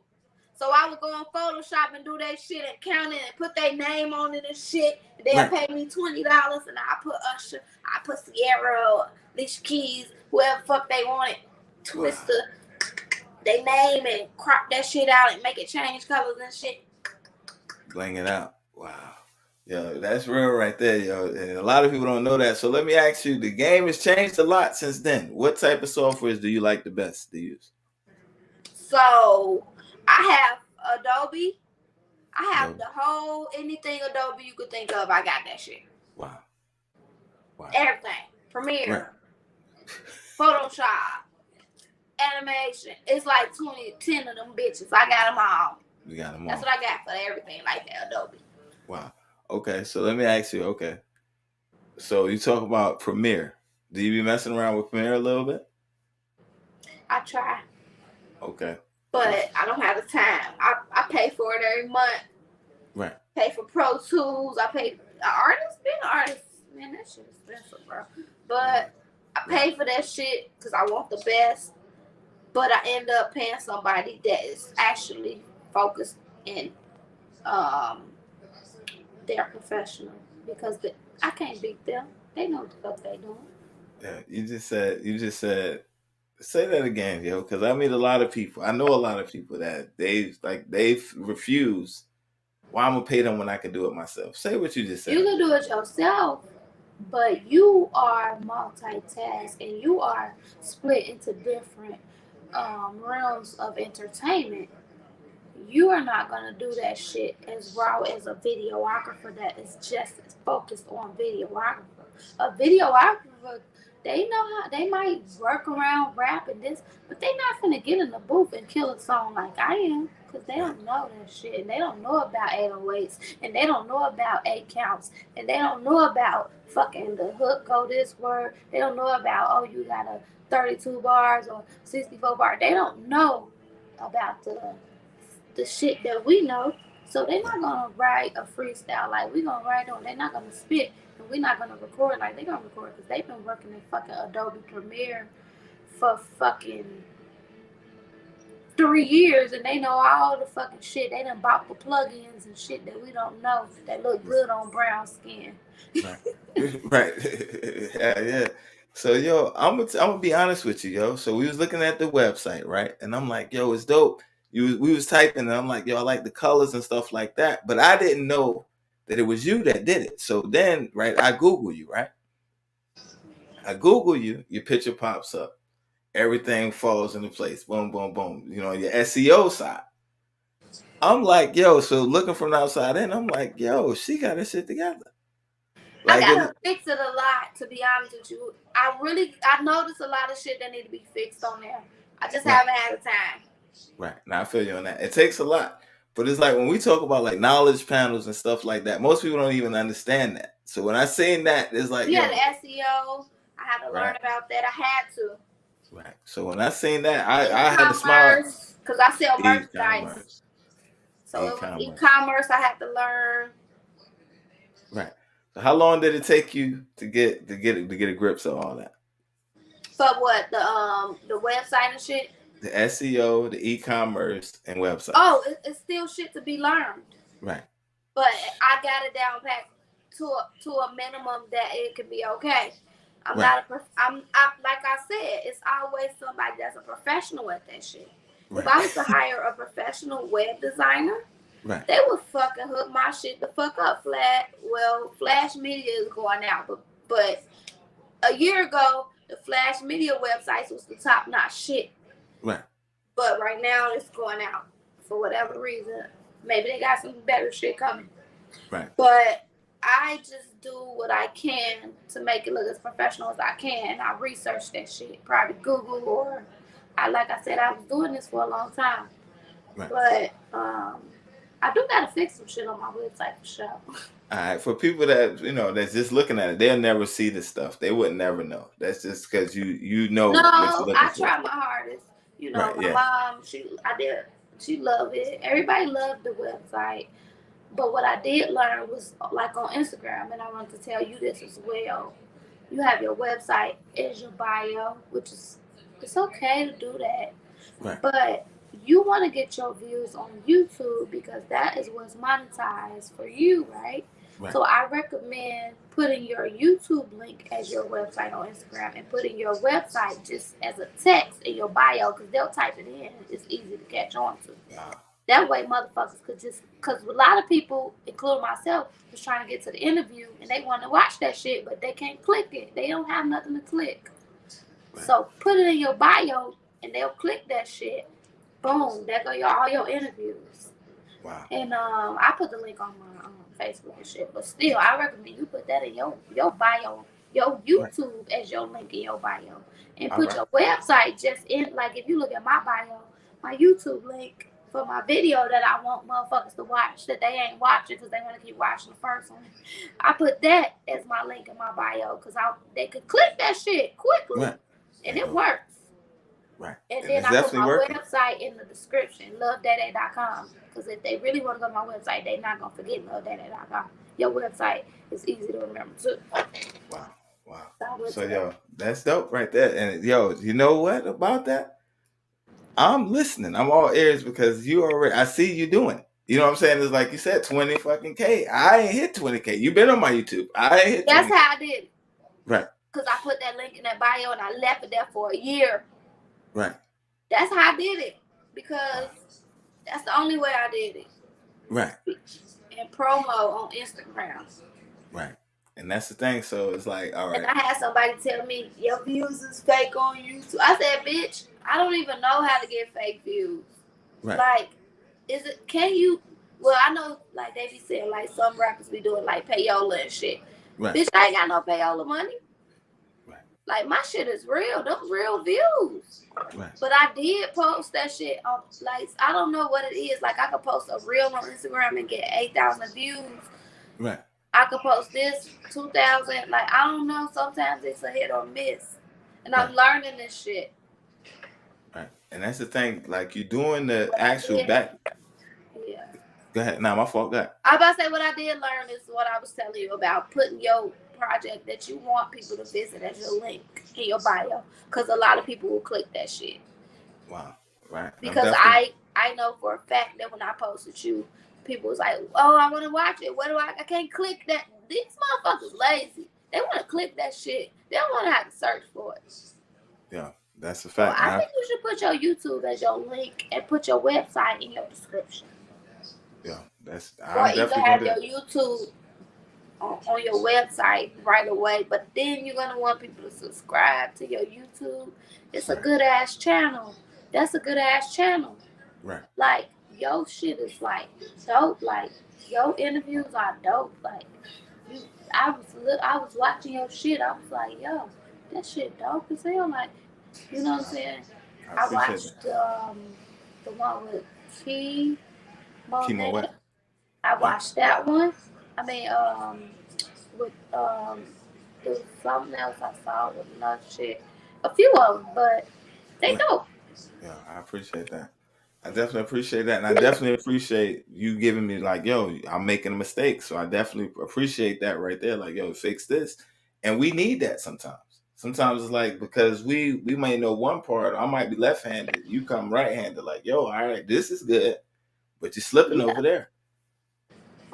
I don't consider it like you making a mistake. I just consider it like you want motherfuckers to go to your website because everything is on your website. But these lazy motherfuckers want to just click and watch the video. Right. I fuck with it, yo. That's real. That's real, yo. And you're right, yo. They want it right there. They want it right there. So let me ask you, how did you make the transition of branding and learning social media and what the ins and do's and what not to do? How was that like? I took college courses too about that, but I'm learning still. Like I'm learning that in Instagram, when I got like 8,000 views or 1,000 views, I'm learning that if you build a video in their app, their reel, you build it in there, they're gonna show your shit to more people. I've tested this shit. I put the same exact video, me creating from scratch in they shit, and me just uploading it, and I've got 200 views versus 8,000 fucking views, 9,000. So I see that use they shit, they'll promote that shit. And Reels is the shit right now. Before that shit get too hot, where they start acting like TikTok and not showing your shit and all that, I recommend motherfuckers utilizing the fuck out of them Reels. Because you can easily, like today, I uploaded 3 videos. 2 of them got 2,000 in like fucking 2 hours. Boom, 2,000. Oh, damn. Them Reels, use them right. Hashtags, use them fucking hashtags. Right. Go Google search. If you got a podcast, Google search podcast hashtags. Put all that shit in your description underneath your video caption. Right. All them hashtags, use them. And also, your page need to be public. You need to get on all platforms and promote your shit. It don't matter if you feel like you don't got enough. Like when I started TikTok and I ain't got no followers, I started TikTok a few months ago. I ain't got no fucking followers.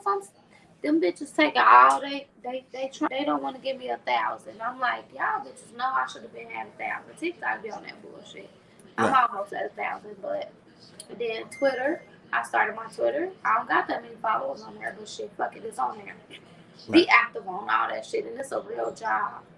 So I mean, you should just take a day or two to dedicate to your social media interactions. Wow. And that's the thing. I need that. That's what I'm saying. It's coming from somebody. You're doing it. I see your results. You're making it happen. Keep on posting. Keep on staying consistent. I only had like 1,000 followers. Like a year ago, I started keep posting shit, doing all them challenges and skits. You ain't got to put on your main page. You put on your Reels page, but they bring the traffic to your page. Wow. So them skits and shit, I be doing them shits. Boom, 5 followers, 6 followers. Boom, boom, boom, boom. Them views, them challenges. Like I told my kids, I gotta do that damn Soldier Boy challenge because that shit be bringing them fucking. Is the Soldier Boy challenge? That what he say? I make it clap, clap, clap. He be like, you know that challenge? I ain't seen it yet. No, I'm gonna have to get on the challenges. I need to get on the TikTok. I gotta do that shit. That bringing them views. Whatever bring the views to what you want motherfuckers to watch, then do it. Because you got something good. If you ain't got nothing good, then boom, nobody gonna watch that shit. You got a good fucking show. You got a good platform. Your shit, man, that shit professional. I done a lot of interviews, and when I seen your interviews, I was like, oh, that's what I need. You play the videos. Your shit set up so fucking professional. Like your shit is gonna go far. your shit is gonna go far. Like this shit is professional and organized and neat. Like the graphics, everything is organized about this shit. Like for real. I appreciate that, and it's, I'm self-taught, I so can't it's put like this on my website. Like I'm gonna link your link though, so you get the views on your shit. But I'm gonna link it on my website because the shit is let's dope. make it happen. Let's make it happen, yo. And that's the whole purpose of it. But the thing is like, so you got the book and the hands-on. I'm self-taught, so we might need to link because there's some things that I definitely I'm trying to teach myself. Right. I'm always down for like link or help people that's because without people like you with the artists, what if nobody would know who we are? Right. So yeah, this a good ass show. This shit gonna blow. This shit gonna go far. If you market your shit, yeah, this shit gonna go far. Yo, I definitely appreciate that, yo. I definitely appreciate and where that. Where you located at? I'm in North Carolina. Yeah, I'm in North Carolina. That's your only drawback. North Carolina. You don't fuck with North Carolina? No, I like North Carolina. I just left there actually. I spent 2 weeks there. Where? But I love North Carolina, but for what you're doing, you need to be in a big city. Right. You need to be in a big city. Yeah, I agree. Yeah, I agree. Y'all ain't that far. Y'all only like 8 hours away right there. Y'all only 8 hours. You don't have to live where you at. Right. Like I mean, what you're doing right now is great because you're reaching to artists all over the world. Get you some international artists. Go find you some white people from Australia and get interviewed their ass. Right. I'm telling you the truth. Like you gotta got them coming in all. You might not know shit about their ass, but be like, yeah. So how were the kangaroos growing up? Oh shit. You gonna get all the people coming to views and shit. Right. Nah, it's a fact right there. You're driving it all together. So, all right. You're taking, what's your major in college? Social science. Social science. All right. Yeah. So that's like, let's break that down. What's that? It's like sociology. What people now they call it sociology. It's a lot of it's closely aligned with psychology. Right. Like some people, like with the R. Kelly situation. Right. With mental health and stuff. Everybody be like, they'll focus on what a person did. I focus on why did they do it. Right. Like R. Kelly, he's sick. Fuck him. Burn in hell. I focus on why the fuck would he think that shit was okay? Oh, because he got molested. Oh, because it's normal where he came from. Oh, because these motherfuckers was exploiting his weakness and bringing these bitches around him, these young girls, in exchange for money. Oh, the parents was bringing these bitches to him because they knew he was weak. Right. I focus on why people do shit. Wow. All right. So with your studies and stuff like that, there's a lot of people like that, similar situations like that need help and they don't know that they need help. What's one thing that you see in our community where it's like, yo, telltale signs of like people that really need help and they may not know? Well, I grew up around a lot of things. So I met a prophet in 2019, and they told me that they knew what my purpose was in life, and I did too. Cause like Moses, I got God told me plenty of times what my purpose was. Right. I've been affected by drugs heavily. I've lost a lot of family and close family to drugs. So I think that the drugs in our community is used as therapy, and it's fucking destroying us and killing us and putting us in jail and putting us in a grave and making these kids get separated from their parents. So my purpose, I believe, is, well, I know it is. I know it is. I have to find a way to get parents and kids that have parents that are addicted to drugs. I have to find a way to get the parents clean or get them stable to where they can get their kids custody of their kids again. I feel like we have to attack that problem. We have to notice that we have to realize that we have mental health issues and we need to stop fighting it and covering it over drugs, and we need to get help. for our mental illnesses, because if anybody in this country needs mental help, it's us, because we've been through the most shit in this country. Right. So why the fuck y'all think that we don't need help? Why do you think that you can do some Molly and you could pop a pill and that's gonna solve the fact that your daddy was on death row, or your mama was on crack, or you got molested by your uncle? That shit ain't helping you. Right. You need to really get to the root, and you need to get some fucking therapy, because after that fucking Molly and that lean and that fucking Percocet wear off, guess what, baby? It's still there. You didn't deal with it. Right. So I think that we need to get a hold of our mental health and our drug addictions, because we think that drugs is gonna heal us, and it's not. Wow. And that's real right there. A lot of people, they try to numb the pain. They try to forget about it. Mental health not only affects, like, people think mental health, like, you have to be kind of off, but it's like certain effects, certain things we go through can trigger mental health. It could be like PTSD, just from things we've seen, certain traumas and stuff. I know all about that. And that's the thing. So it's like, yo, because I'm listening to you talk, you studying about it, you talking with good sense. How did you deal with, because you, like you said, I've seen a lot. I don't know everything that you've been through. You said I've been through a lot, I've seen a lot. How did you deal with it, let it go, kind of move forward, and now you're helping? It's like, okay, I once was affected by it. Now I'm going to show other people. Not only am I going to heal them, I'm healed. Now I'm going to heal other people. How was that process, and how did you make it through with your mind and state? I'm not healed, but I am healing. Healing. Therapy, like the white people do. Therapy is fucking help, and my music is my therapy.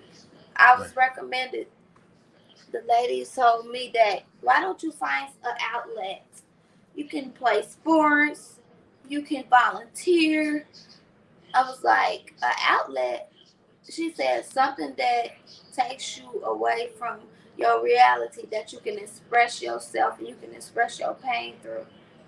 I was like, my music, hell yeah, that's it right there. Right. That was it. That's what it was. Wow. I knew that was my therapy. That was my outlet. An outlet that was healthy. Right. Drugs is not a healthy outlet. No, that's true. That's definitely true. So Sex is not a healthy outlet. Right. Crime is not a healthy outlet. Fighting is not a healthy outlet. Right. And that's what people think. Right. Fortunately. Right. And being a female, let me ask you a question, because they say hurt people hurt people. So a lot of times it's like we go through traumas in life. Even in relationships, sometimes we get, somebody play us or whatever. Now it's like, that's never going to happen again. So now it kind of flips, and they become the initiator of the traumas. Like, from your field of study, like, how does that trigger over or trickle over into relationships? Because like we all get heartbroken at one point or another. How do we break the cycle where it's like, this person hurt me, now I hurt 20 women? How do people break that cycle? By healing themselves. Back to what I said about therapy and not trying to self-medicate your problems and your issues. And people, when you go through therapy, because a lot of people, like, they miss milestones in their childhood and they're stuck at that place because they experienced the trauma at that age that they never got help for. So they stuck at that age. They got mama issues, or they got daddy issues, or they got men issues, or they don't respect men because of what the men in their childhood or their life have done for them, or women, vice versa. Right. You got your mama bringing all these different niggas in the house, and you hearing them fucking in your next room, or your daddy beating your mama ass. So now you think you never know, and they don't heal. It all starts with therapy and healing. Ain't nothing. Why do black people think they don't need therapy? What? Wow. That's the most important part of your body, is your brain. Right. If your fucking arm is fucking got an infection, you're gonna go to the hospital because you are. But guess what? If your brain is fucked up, your rest of your body is fucked up. You gotta fix your brain. They need to get their fucking mental health. We need it more than anybody. Why y'all so scared of it? Fuck that. I think We it's the from motherfuckers that went through the trauma in this country. right. We're still going through them. That's what I wanted to jump into next. It's still traumas every day. You turn well. You say you don't watch the TV, but it's Nope. like on the news. You got cops killing people. You got injustices. You got all this stuff going on outside of our community. We got our own issues inside the community. So it's like we have traumas from all angles. Let me ask you, why did you turn the TVs off? I know they call it, some people say television, some people say lies. Was it a personal reason why I don't do TV? I don't do TV. I never like cared about it. Like when I was growing up, I like to do computers and websites and music, and I like to. I just like to read, and I'm a computer person. Right. I mean, I ain't gonna. I watched TV before. Right. Now I get it. I don't watch. I don't watch TV. I don't. Like, I'm sorry. Like, people be getting mad at me. I know all the movies I'm supposed to know. I know Friday and Crooklyn and Baby Boy and all that coming to America now. But as far as me sitting up there watching, I've never seen what's it called? Snowfall. I ain't never seen that shit. Right. Wow. My mama made me watch Power. She made you watch Power like, nah, you got to watch this. And I watched it. And then when they killed Ghost, I wouldn't watch it no more for like a year or two. And then finally, my cousin, when I went to Texas, he was like, "You gonna finish Power?" And so I was like, "Fuck, okay." Right. So I had to find out who killed Ghost. Right. And then I'm trying to watch P-Valley, but I gotta watch the rest of it because people make me watch shit because I don't watch that shit. Right. Yeah. Okay. So I got a friend who's a coder as well. And the funny thing when you say that, it's similar to him. It's like he don't watch. It's like everything that everybody else is watching. It's like, yo, you saying this, and he's always like, what is that? It's like, he's a black guy, but it's like he's really into. He describes himself. I'm a real geeky nerd. Is what he says. Me too, low key. Right. So it's like, yo. So when you said, yo, I don't watch it. It flashed back in my mind. That's why I started smiling. My mama be like, how could you be my child? I be like, I don't know, Ma. I don't care for it. Like, I don't care for TV. I didn't even have cable forever until when I moved to Atlanta, and everybody was like, the cable was like pretty much you got to get the cable to get the good deal with the 3. So I was like, all right, fuck it. But guess what? I ain't never watched that fucking cable since I've been in that house. Just the Wi-Fi. Wi-Fi. I don't watch TV. Like, I don't care about it. I watch TV like if somebody make me watch it and I'm watching it with them, I kind of watch it. Right. Wow. I don't know. Like, I don't know what's wrong with me. I don't care about TV. Right. If somebody told me I can't never listen to music again, I wouldn't even probably want to live no more. Wow. But I don't give a fuck about TV. Right. Okay. So let me ask you, all right, because, I get his perspective all the time. So what's your take on Facebook and social media? Like being a coder and knowing both sides of the fence, knowing the big scale of everything that's going on. What's your take on it? To be honest, it's good for businesses. Right. But personally, I don't. Man, I wasn't on Facebook forever for like years. I deactivated that shit. That was the happiest time of my life when I lived in California. Instagram, they'll sit there and pick and choose who can post certain shit and who can't, who gonna get fucking kicked off, but this person can post this TikTok too. I've been through that with them. And in a lot of other countries, what America has is called filter bubbles. Wow. Filter bubbles, they can show you what the fuck they want to show you.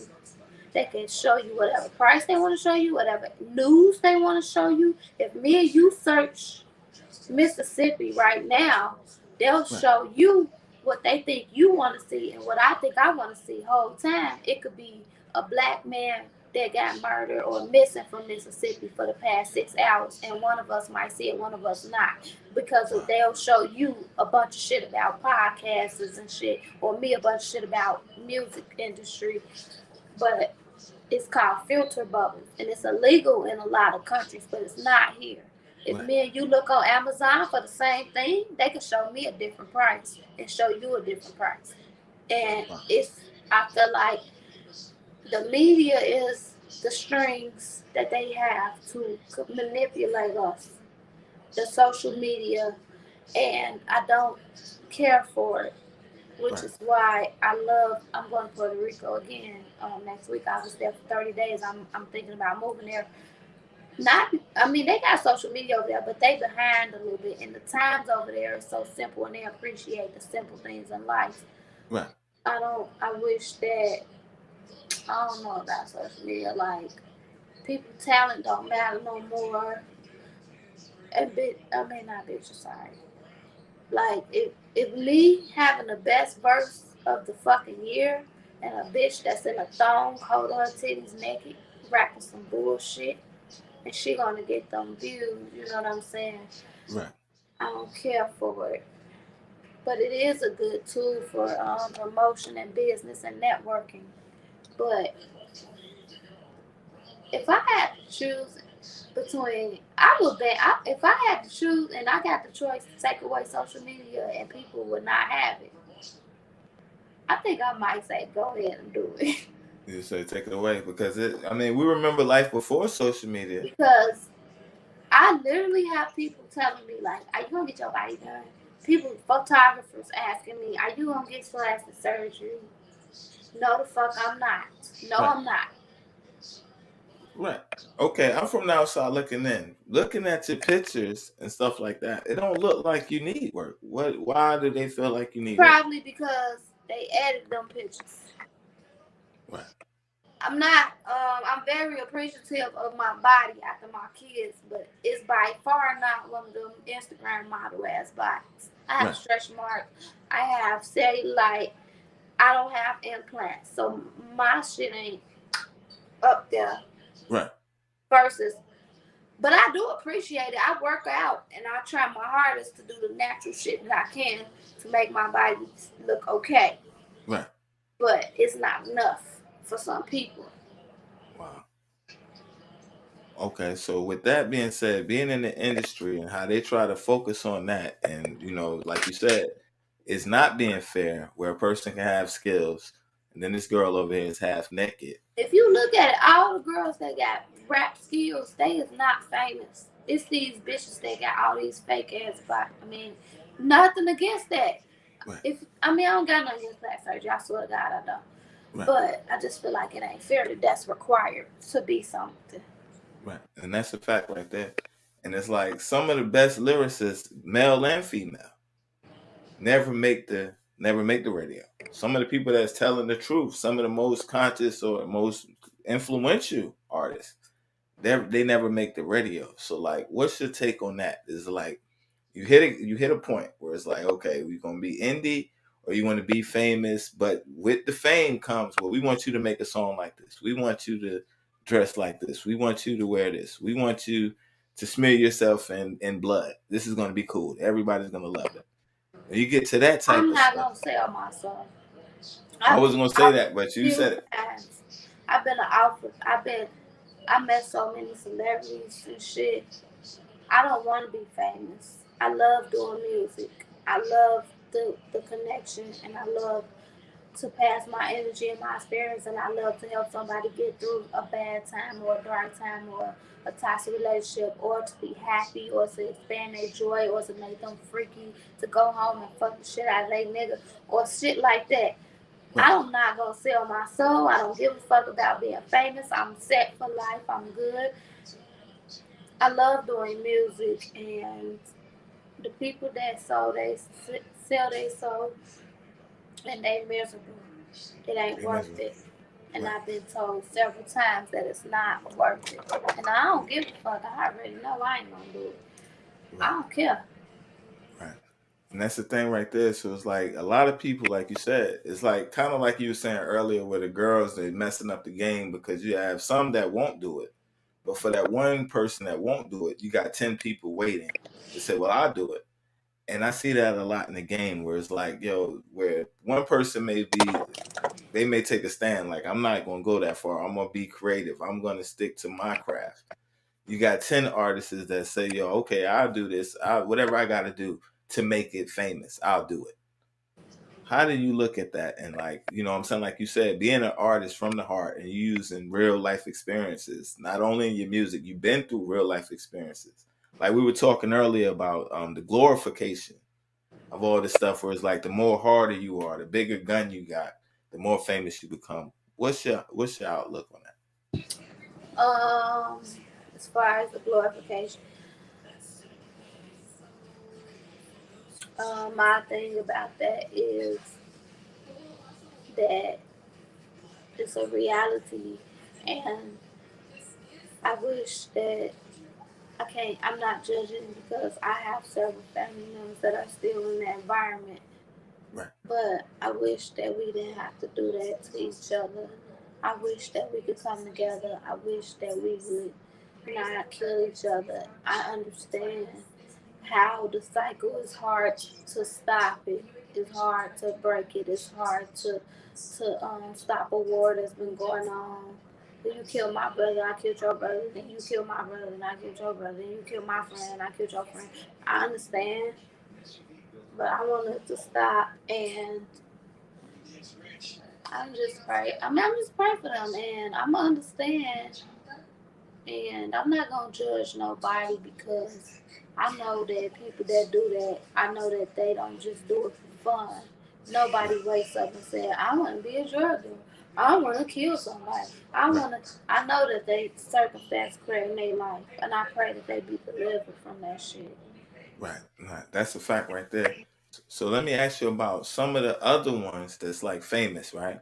They got millions of dollars. They made it out, but they're still perpetuating that lifestyle. Like, so now it's brothers out there that's looking up to them, that's actually in these hard environments or hard situations, like you said. So they're doing what they got to do to survive or to feed their family, or they're taking chances to make a better way. But what about the celebrities that's making millions of dollars?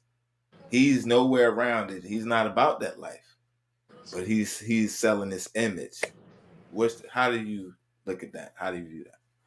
Sometimes when people ask me questions, I'm not gonna answer them the way that they probably would think because of my educational background. Right. I think that's a mental illness. Right. Why do you want that attention to be labeled as something that you're not? What in your mentality makes you want that attention? What did you miss growing up that you think that you want to be a killer or you want to be cool or you want this? What are you missing? Are you missing affectionate? Are you missing this? Did you get bullied in school? Did you get beat up? So now you want to be tough. So I'm looking at it like that, like it's a mental illness. Because why the fuck would you want to do that if you don't have to? Right.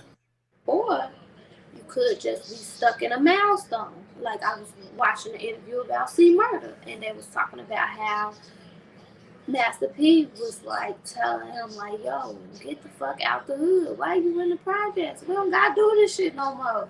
Get out of it."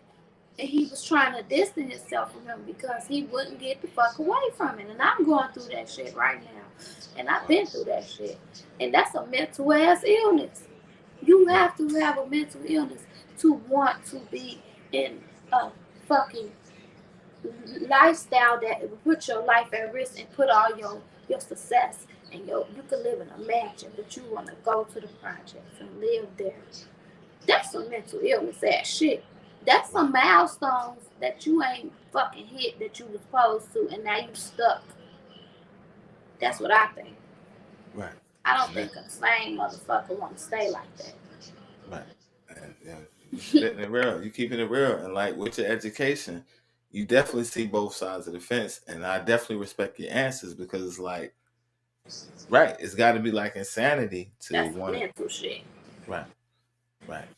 So wow. So okay, you dropping it real.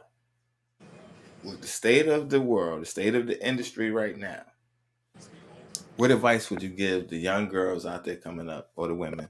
And what advice would you give the young guys and the men? Young guys, don't try to be cool, because that shit don't mean shit 10 years later. Set yourself up for your future, because time goes by fast. Set yourself up now. You can still have fun. Set yourself up. Get away from people that are negative or that don't have a future. The gang banging shit is not gonna last forever. Like, you can do that right now when you in Chicago or whatever you at. Yeah, you in high school, you gang bang, that's your play, boom, boom, boom, boom. But don't you want more for yourself? Don't get brainwashed and don't get stuck and don't think that you gotta do certain shit to be cool. Females, hold on to your treasure, your treasure. Like, don't just be so loose. Like, everybody always rapping about fucking somebody, getting some money, taking that nigga money, taking her bitch, taking this nigga bitch, taking this girl nigga. Oh, I fucked him. Like, I feel like that if y'all so easily giving this shit out, it's not worth shit. Like, I just want females to value themselves, and I want people to stop putting females against each other, and like, females get along and be empowered together. Like, that's what I want. And I want us to start supporting each other more. Y'all always talking about Gucci and Louis and all this bullshit. And your whole fucking uncle got a clothing line, and your sister do hair, and your auntie do nails. Y'all always trying to support all these shit that y'all think cool. And that's why black people always we be like low and down, and because we not supporting each other. Asians support each other, the Hispanics support each other, white people. Why y'all always trying to wear Gucci and all that shit? Fuck that shit. Don't your cousin got a clothing line? You trying to sit up here and buy fucking wigs off of fucking Love Me Hair? Don't your fucking cousin sell hair? You going to the Chinese nail shop? Don't your fucking friend do nails? Like, you sit here talking about Post Malone and all this. Don't your cousin rap? I ain't saying you gotta support somebody just because you know them, but it be people that be good. Y'all want to support these fucking people that don't give a fuck about y'all. Right. Wow. And that's real right there. You sitting here watching Love and Hip Hop. This nigga, you got a podcast? What? Your shit is good and real people, and it's not scripted. Why would people, watch that? Why you watching that damn V-Lad bullshit? Watch somebody that really is with the hood and really in the streets like you. You know what I'm saying? Wow. That's how I feel. That's my advice. And that's real right there, yo. And the thing is, when people look from the outside looking in, you never know what a person go through. You never know where a person has been. And it's like, yo, you breaking it down up here.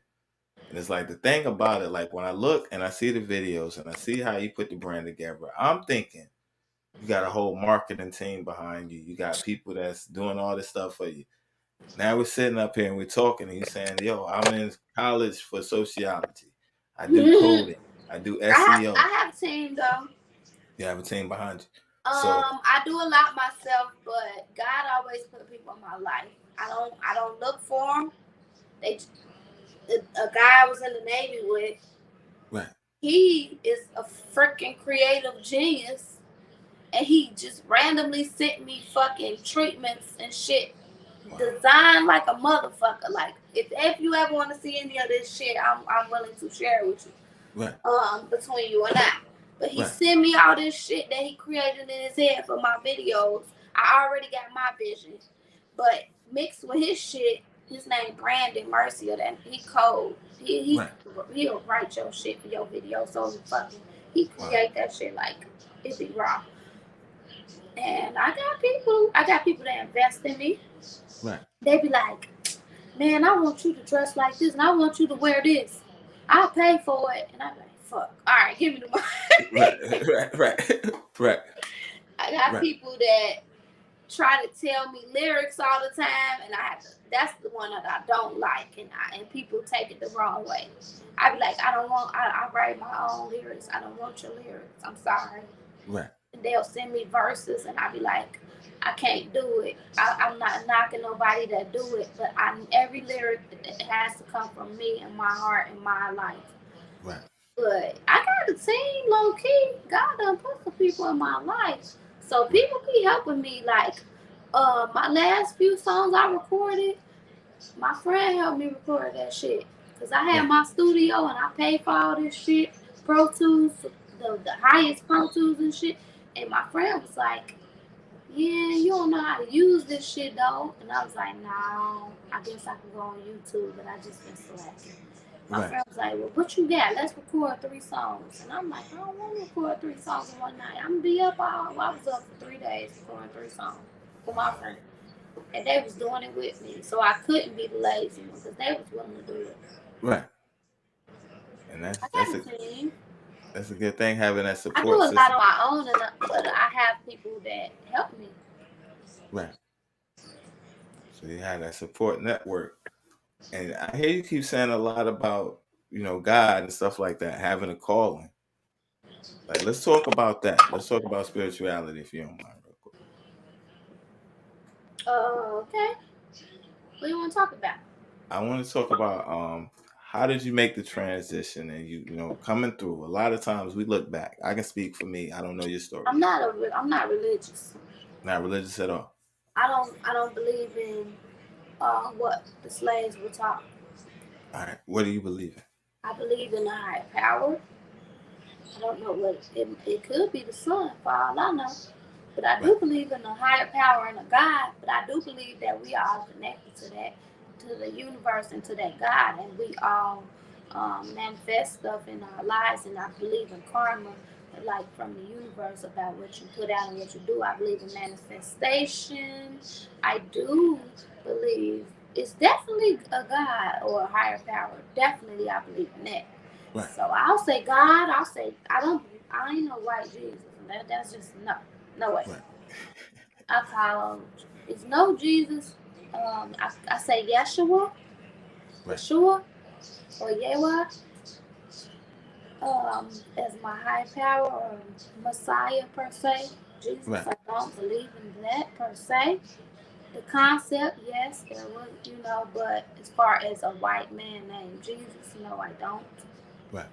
I believe in his name was Yahweh, Yeshua. I believe that, he was black. If it was one, but I have a tattoo. Faith. Right. That's what I believe in. Faith. That'll get you through everything. That's what you need in life. That's yeah. But I pray and I manifest and I do all that. I write stuff down. It always comes true. It always works. I believe in law of attraction. Wow. I believe in karma like a motherfucker. That's the main thing on my site that sell out. I got a lot of merchandise that say karma is a gangster, and I put that in my lyrics. Right. That sells out. Let's talk about that. Okay.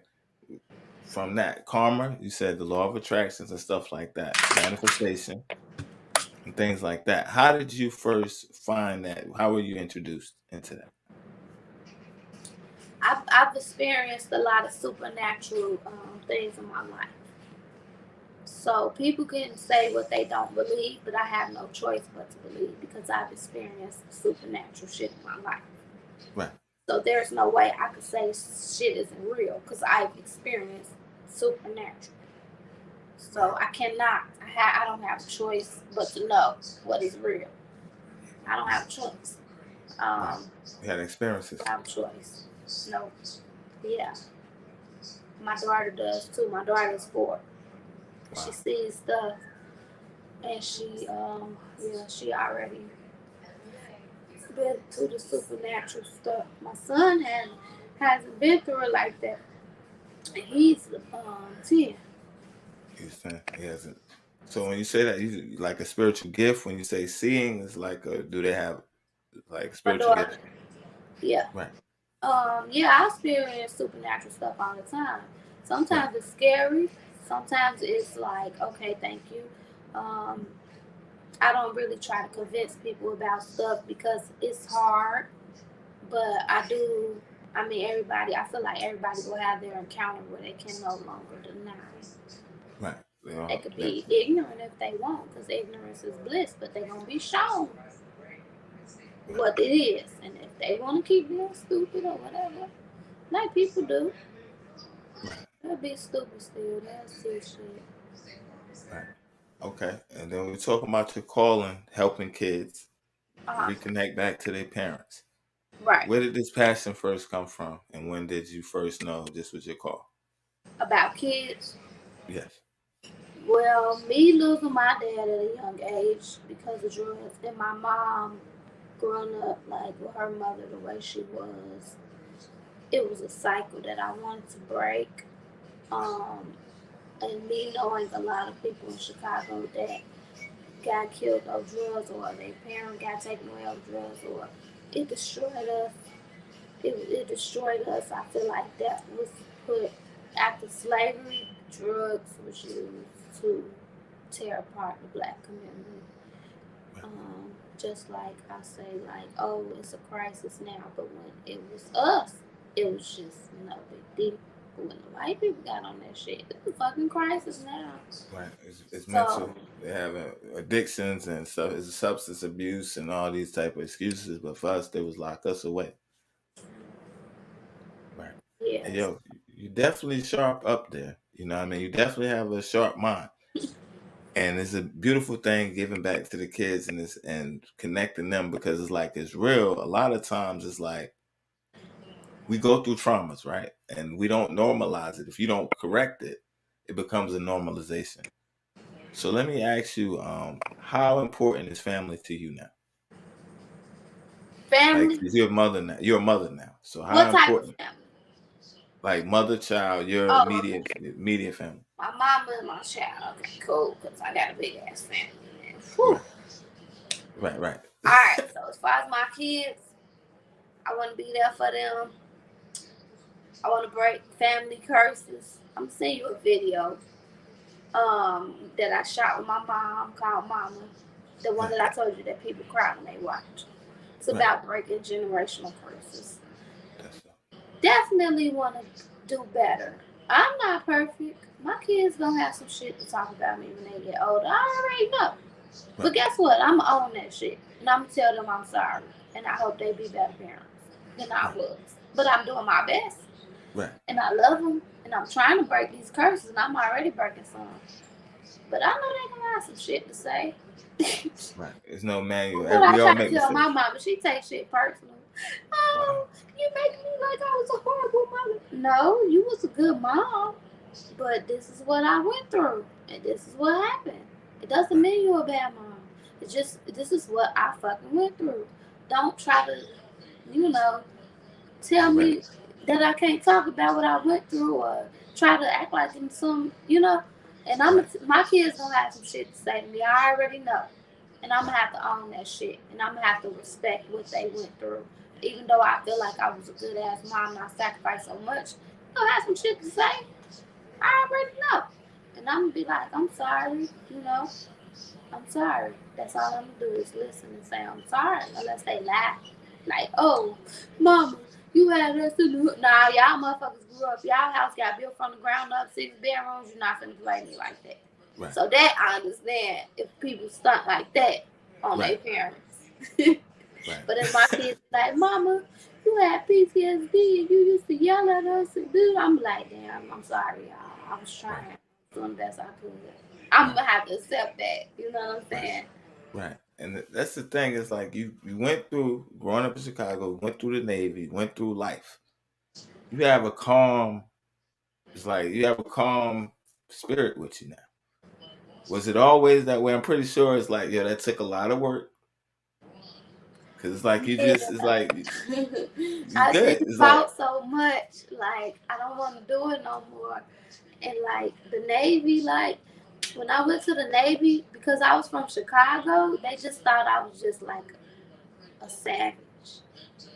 They was like, "You from Chicago?" Like the first time we was learning how to shoot our guns and shit. I was like, "I don't like this. I don't like the gun." They like, "Man, you from Chicago? Shoot that motherfucker." And they kind of thought that because I was from Chicago that I should be tough, which I was. I fight. I do. I was right. Who the fuck you talking to when I first got in? Right. But yeah, I wasn't. It was just double, like boom, like it made me so strong though. Right. Wow. So let me ask you, how did you deal with them ordering you around, or you know, I'm saying the chain of command at first, coming from this is all new. Man, woo! Everybody that was at boot camp with me, they be busting up telling them stories. Or on the ship when I first got to the ship, cause I done got in the fight. In the boot camp? I done tucked my collar in, cause I rank on our collar. So I done tucked that shit in like, okay, now what? We both two people. Fuck all this. I done got in the fights. When I was in boot camp, I tried to leave, cause my boot camp was in Great Lakes, Illinois. Wow. And I'm from Chicago. So, right. So a lot of people that was there was not from Chicago. Actually, I was the only one in my class, in my boot camp group, that was from the city of Chicago. And my RDC, my drill instructor was from Chicago too. And when he found out I was from Chicago, he really used to fuck with me. Wow. Because the ones that they see some men, they really fuck with them. Right. So he was fucking with me one day, and I was like, I'm fucking tired. I'm going to fuck home. Fuck this shit. Who the fuck y'all think y'all is? And I'm talking to him. And he like, man, you ain't going home. You know where the fuck you at? You in the middle of nowhere. You ain't going no fucking way. And him not knowing I'm from Chicago. I'm like, nigga, I'm in Great Lakes, Illinois. I could hop on the fucking metro train and I could take 2 buses. I'll be back to the south side, motherfucker. Like, he like, oh, you from Chicago? He started fucking with me. She like, you don't want to go back there. He started feeling for me because he was from there too. But that shit was crazy. When I got to the ship, I was about to get in real big trouble because one of my supervisors cursed me out, and I was like, who the fuck are you talking to? Like, you ain't gonna fucking talk to me like that, motherfucker. Like, it was hard. Like, I had to get broke in. But then I had to realize, like, it's like when you go to boot camp, they reprogram you. Like, they mold you into what they need you to be. Right. So they molded me. And when I got out of boot camp, my mama didn't even know me. So she different. was talking to me, and I was like, yes, ma'am, yes, ma'am, yes, ma'am, like this. And I was doing all this shit different. Like, because the way to even ask a question when you're in boot camp, you got to ask, you got to respectfully request permission to ask a question. Don't look at them. It's like they reprogram you. So when I got out and I went back home, motherfucker was like, what the fuck they do to you? You a robot? I'm like, what? But it was just me learning discipline. Right. So yeah, it was crazy. Like, it's real because trouble a little bit at first until I got used to it. Right.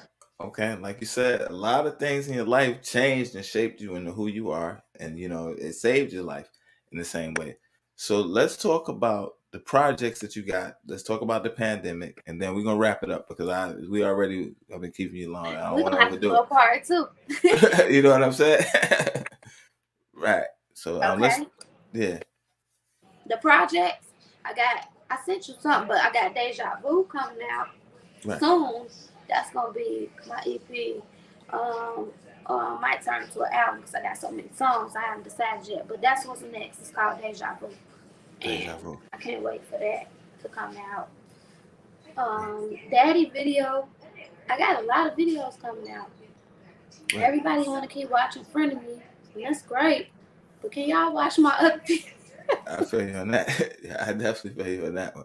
Yo, but it's a good thing because, like I said, it's like you don't see that in the video. On the flip side, it's normally the guys that's doing that. So it's the fact that it's a woman and you giving the orders, and everybody they either had a friend try and date their person, or they done been the friend that dated somebody else. So it's like it's relatable to everybody. It's so sad that everybody went through that shit. Yo, that's loyalty, like you said. It's like it's hard to find loyalty in the world that we live in now. Yeah, It's like a dog world, and that's the unfortunate part about it. So it's like it's real relevant because a lot of women is like you said, it's a competition, seeking competition. You got a good man that she's jealous, I want him, or it's just so much foolishness that goes on with it. Yeah, so, it's sad. It's real sad. Yeah, so that's real right there. So what's coming after the pandemic? You got the videos, you got the projects coming out. What you got planned for once everything opens back up? I'm gonna just keep doing all these videos. I'm gonna be doing music for a long time because it makes me happy. So it ain't going nowhere. I'm gonna keep doing my music. I got a lot of shit coming, like videos that ain't released, photo shoots. I'm just so excited. Like I'm gonna keep doing that. I'm gonna finish that damn degree.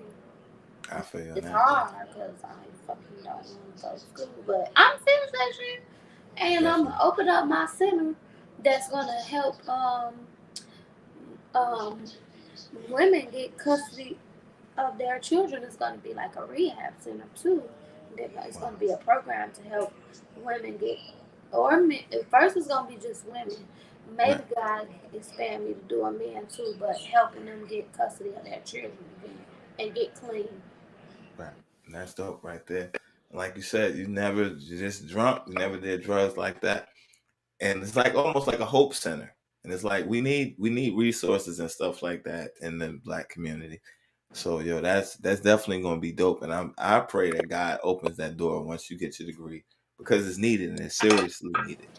Drugs and help mentally and bringing the families back together.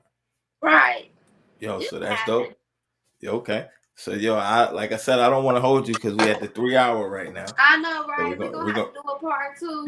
I'm down if you down. I got a lot of shit to say you. If you down, I'm down. We're gonna have to keep in touch. Yeah. Right. That'll work then. So all right, let's do this real quick, right? We're gonna wrap it up quick. I got the Super Saiyan, right? I got the audio though. Okay. So the way we could do it, we're gonna leave the cameras on us. I'm gonna drop it. We're gonna be on here. After that, we're going to do our final words and all that. And then I'm going to drop Daddy again on the outro. But after that, after you do your final words, we can go ahead and we're going to log off. Okay, I'm going to drop Daddy. Super Saiyan. There's a video for that coming soon. It was shot in Puerto Rico. But I can't tell you when it's coming. But it's coming. It's already shot. So it's coming, So let's do that. I'm going to mute my mic. You know what I'm saying? If you sing along with it, make sure you got your mic level right. So, okay, gotcha. All right, so we're going to drop that real quick. I'm going to leave the camera on you, though. I'm going to leave the camera on us. Okay. All right, bet. Let's do it.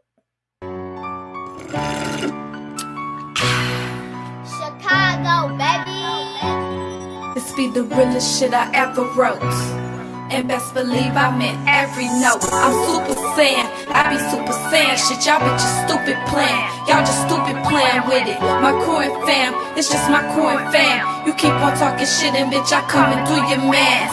I'm Super Saiyan, I be Super Saiyan shit. Y'all bitches stupid playing, y'all just stupid playing with it. My crew and fam, it's just my crew and fam. You keep on talking shit and bitch, I come and do your mans. Tell these little niggas I catch flights, not feelings. But you could catch these hands if you fucking with my millions. Jealous hoes trolling while I cross every bridge. Keep my name about your mouth so you could swallow all that jizz. Ask me how I do it, wasn't given a choice. Tryna touch a million hoods, only using my voice. Cause I ain't using my body, I got morals and shit. And your nigga keep on trying to send me florals and shit. But I can't deal with a nigga who got toxic behavior. Even though I know I'm covered by my Lord and Savior. And you can form your weapons, but they will never prosper. Cause you're not who you say you are, straight imposter. I'm from the Shad where them young niggas clapping niggas. Southside where them young bitches trapping niggas. They say white females always saying suck they dick all the time. But you can suck a nigga dick and you can play like it was mine. Talking bad on my name, that sound like blasphemy. You must forgot I got real niggas that'll blasphemy. I call my cousins Migos, nigga, cause they walkin' like they talkin'. Leo body stretched out to them investigators chalking, bitch. I'm Super Saiyan, I be Super Saiyan shit. Y'all bitches stupid playing, y'all just stupid playing with it. My crew and fam, it's just my crew and fam. You keep on talking shit and bitch, I come and do your mans. I'm Super Saiyan, I be Super Saiyan shit. Y'all bitches stupid playing, y'all just stupid playing. playing with it. My crew and fam, it's just my crew and fam. You keep on talking shit and bitch, I come and do your man. I ain't with that gossiping, so you can save all the chatter. All you bitches rap about is how your asses is fatter. But let's be clear, you only bad because them changes was drastic. But you still a bad bitch before you copped all that plastic. Only plastic I'm concerned with is the cards in my wallet. I need my pockets hella big, just like Christopher Wallace. Don't get it twisted, I ain't saying you can't go under knife. This ain't a shot at any rapper, so don't come with the strife. I'm just saying a fat ass don't determine your worth. Just remember we've been queens from the day of our birth. Now whether you remain royal and hold on to your crown, all determined by the way you operate out in town. And bitch, we gon' make mistakes, just gotta live and learn. So be smart, grind hard, and get coins in return, bitch. Just gotta live and learn, so be smart, grind hard, and get coins in return, bitch. I'm super saiyan, I be super saiyan shit. Y'all bitches stupid playing, y'all just stupid playing with it. My crew and fam, it's just my crew and fam. You keep on talking shit and bitch, I coming through your man. I'm super saiyan, I be super saiyan shit. Y'all bitches stupid playing, y'all just stupid playing with it. My crew and fam, it's just my crew and fam. You keep on talking shit and bitch, I coming through your man. LuvDayDay, fuck these goofy ass niggas. Fuck these bum ass hoes. Let them keep hating, sis, cause you shining. Chicago in this bitch. Yeah, that's my jam right there. I ain't even gonna front. That's my jam right there. Yeah, I like that one. That's my jam right there. I'm not even gonna front. I'm not even gonna front right there. Yo, so again, let's get it together. Let's try and get a part All 2 my going. cousins like that one. That's the one all my cousins like. Yeah, nah, that one right there, that's hard right there. And it's like, yo, you spitting bars in there, and it's like you letting them know this is what it's like. That's the one I was saying where it's like I had to put my seatbelt on. It's like you taking me through, And I freestyled the shot. the first verse. Wow, and that was the freestyle right there. The And first from that, was the second verse was I wrote it. wow, yo, and you definitely definitely a fire song. You said the video's coming. Yeah. Yo, you're definitely super talented. We definitely have to get you back on because you do so much. I didn't know that you had all this. You had layers. You got layers. Oh, yeah, a lot of them. Yeah. You know what I'm saying? You got layers. It's like, yo, people might look at it. They may look at it and be like, okay, she's pretty. She's, they don't know what you've been through. They don't know where you're going. Lord, I don't even put all that in the song. Some of it, but not too much. But one day I probably will. It might help somebody. You never know. You never know. It might, Yeah, and I it's think needed. it would. Because I know when I hear stuff that people go through, I think, oh, you went through that too. It just helped me, Right. Yeah, maybe a book one day, maybe, or no books coming from you. The crazy part is that the dude that I'm gonna play, he want to write a book about my life. It's like 2 people, right, that wants to write my life. People wouldn't believe that shit, except for the people that know me or in my family. Wow. Yeah, I've had people try to want to write a book about my life. It's crazy as fuck, to be honest with you. Right. And I mean, yeah, it's kind of crazy. It's kind of crazy, like, for real. Right. But the end is you winning. You went through some things, but the end is you winning. Yeah. You're gonna win. You're still shining. Like, I thank God for everything whatever I went through, because, like, I'm just who I am because of that. Like, I thank God for all the fights or whatever, the deaths, everything, like, everything. Even like my daddy and stuff, like, I thank God for that because everything happened for a reason. And, I still, like, know my daddy with me, like, right now. Right. So I still got my daddy, like, in a spiritual sense. Right. On a whole nother level. Yeah, like, I got him. If I had him when he was alive, he was crazy. Like, I hear the stories about it. Like, right.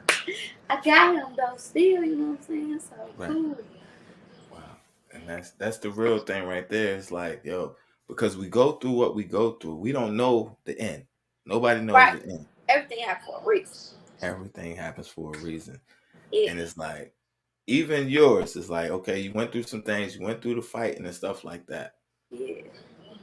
I'm proud, like, you came a long way. It happened for a reason.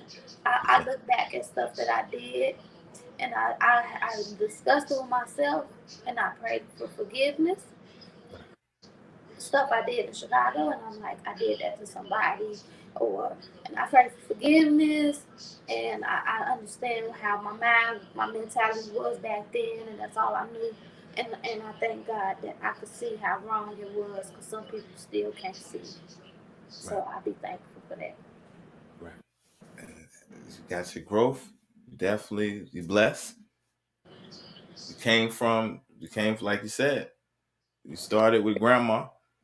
Now you celebrate, you got the house, you built up, and this was things that you dreamed about. And that's just the beginning of things that's going to continue to happen. You got a good heart. You're working with people. You're helping the kids and stuff like that. So, yo, I thank you for stopping by today. And I'm gonna end it with Daddy. But we good on that. We already played it. I'm gonna play it again. So when you play that, I'm not on camera. Nah.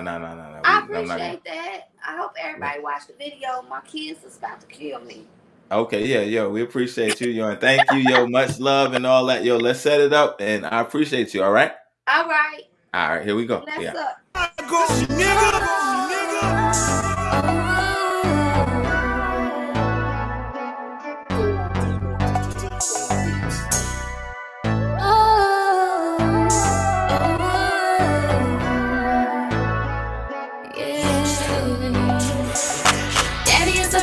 Snatch his soul, make your body shake and shiver, there's a soul to make go. He dripping me in diamonds cause he know I'm a baddie. He the boss, that's why I'm calling him baddie. Daddy is a nigga that been snatching his soul, make your body shake and shiver, there's a soul to make go. He dripping me in diamonds cause he know I'm a baddie. He the boss, that's why I'm calling him daddy. I said, daddy, we could do it any way that you wanna, and I'ma finish him like my name was Katana. Yeah, he call me Katana, cause we gon' need a fan. Multiple orgasms, always part of the plan. Pussy stay dripping down like he fucking a fountain, and he make me reach my peak while he climbing my mountain. Say he want a doggy style, cause I'm as right as that bitch. He engaged in this pussy, so he wanna get hitched. He be snacking on his pussy, steady slurping his clit. He keep it up, he gon' be full and gon' be burping this shit. Out in public, I'ma always keep it classy, miss. But when it's me and daddy, know I'm getting nasty, sis. Daddy is a nigga that been snatching his soul, make your body shake and shiver, there's a soul to make go. He dripping me in diamonds cause he know I'm a baddie. He the boss, that's why I'm calling him baddie. Daddy is a nigga that been snatching his soul, make your body shake and shiver, there's a soul to make go. He dripping me in diamonds cause he know I'm a baddie.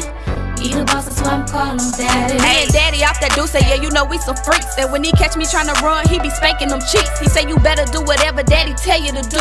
I tell him you the boss, daddy, keep controlling me, boo. Loving how sexy bodies be colliding, daddy. Make me wanna climb on top of you and ride it, daddy. Betty make me come cause he know I ain't faking the shit. So he be stroking real deep, had me shaking and shit. See, I don't think you understand how he be stroking the check. He be in it doing circles and be choking my neck. And the way I throw that ass back, he ain't stand a chance. Got him wanna take me shopping, spending all of his bands. And it ain't just sex, we got a real connection. That's why soon as he see me get a still erection. Ain't just sex, we got a real connection. That's why soon as he see me get a still erection. Daddy is a nigga that been snatching his soul, make your body shake and shiver, there's a soul to make go. He dripping me in diamonds cause he know I'm a baddie. He the boss, that's why I'm calling him baddie. Daddy is a nigga that been snatching his soul, make your body shake and shiver, there's a soul to make go. He dripping me in diamonds cause he know I'm a baddie. He the boss, that's why I'm calling him daddy. He like it when I'm on the back with my legs in the air, and when he hit it from the back, he grab a palm full of hair.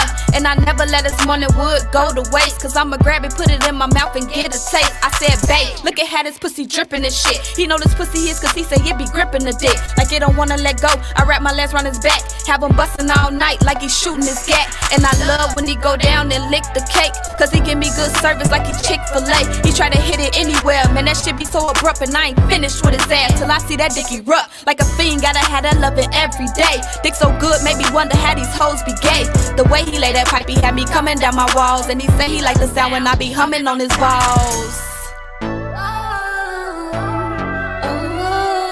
The way he lay that pipe, he had me coming down my walls, and he said he like the sound when I be humming on his balls. The way he lay that pipe, he had me coming down my walls, and he say he like the sound when I be humming on his balls.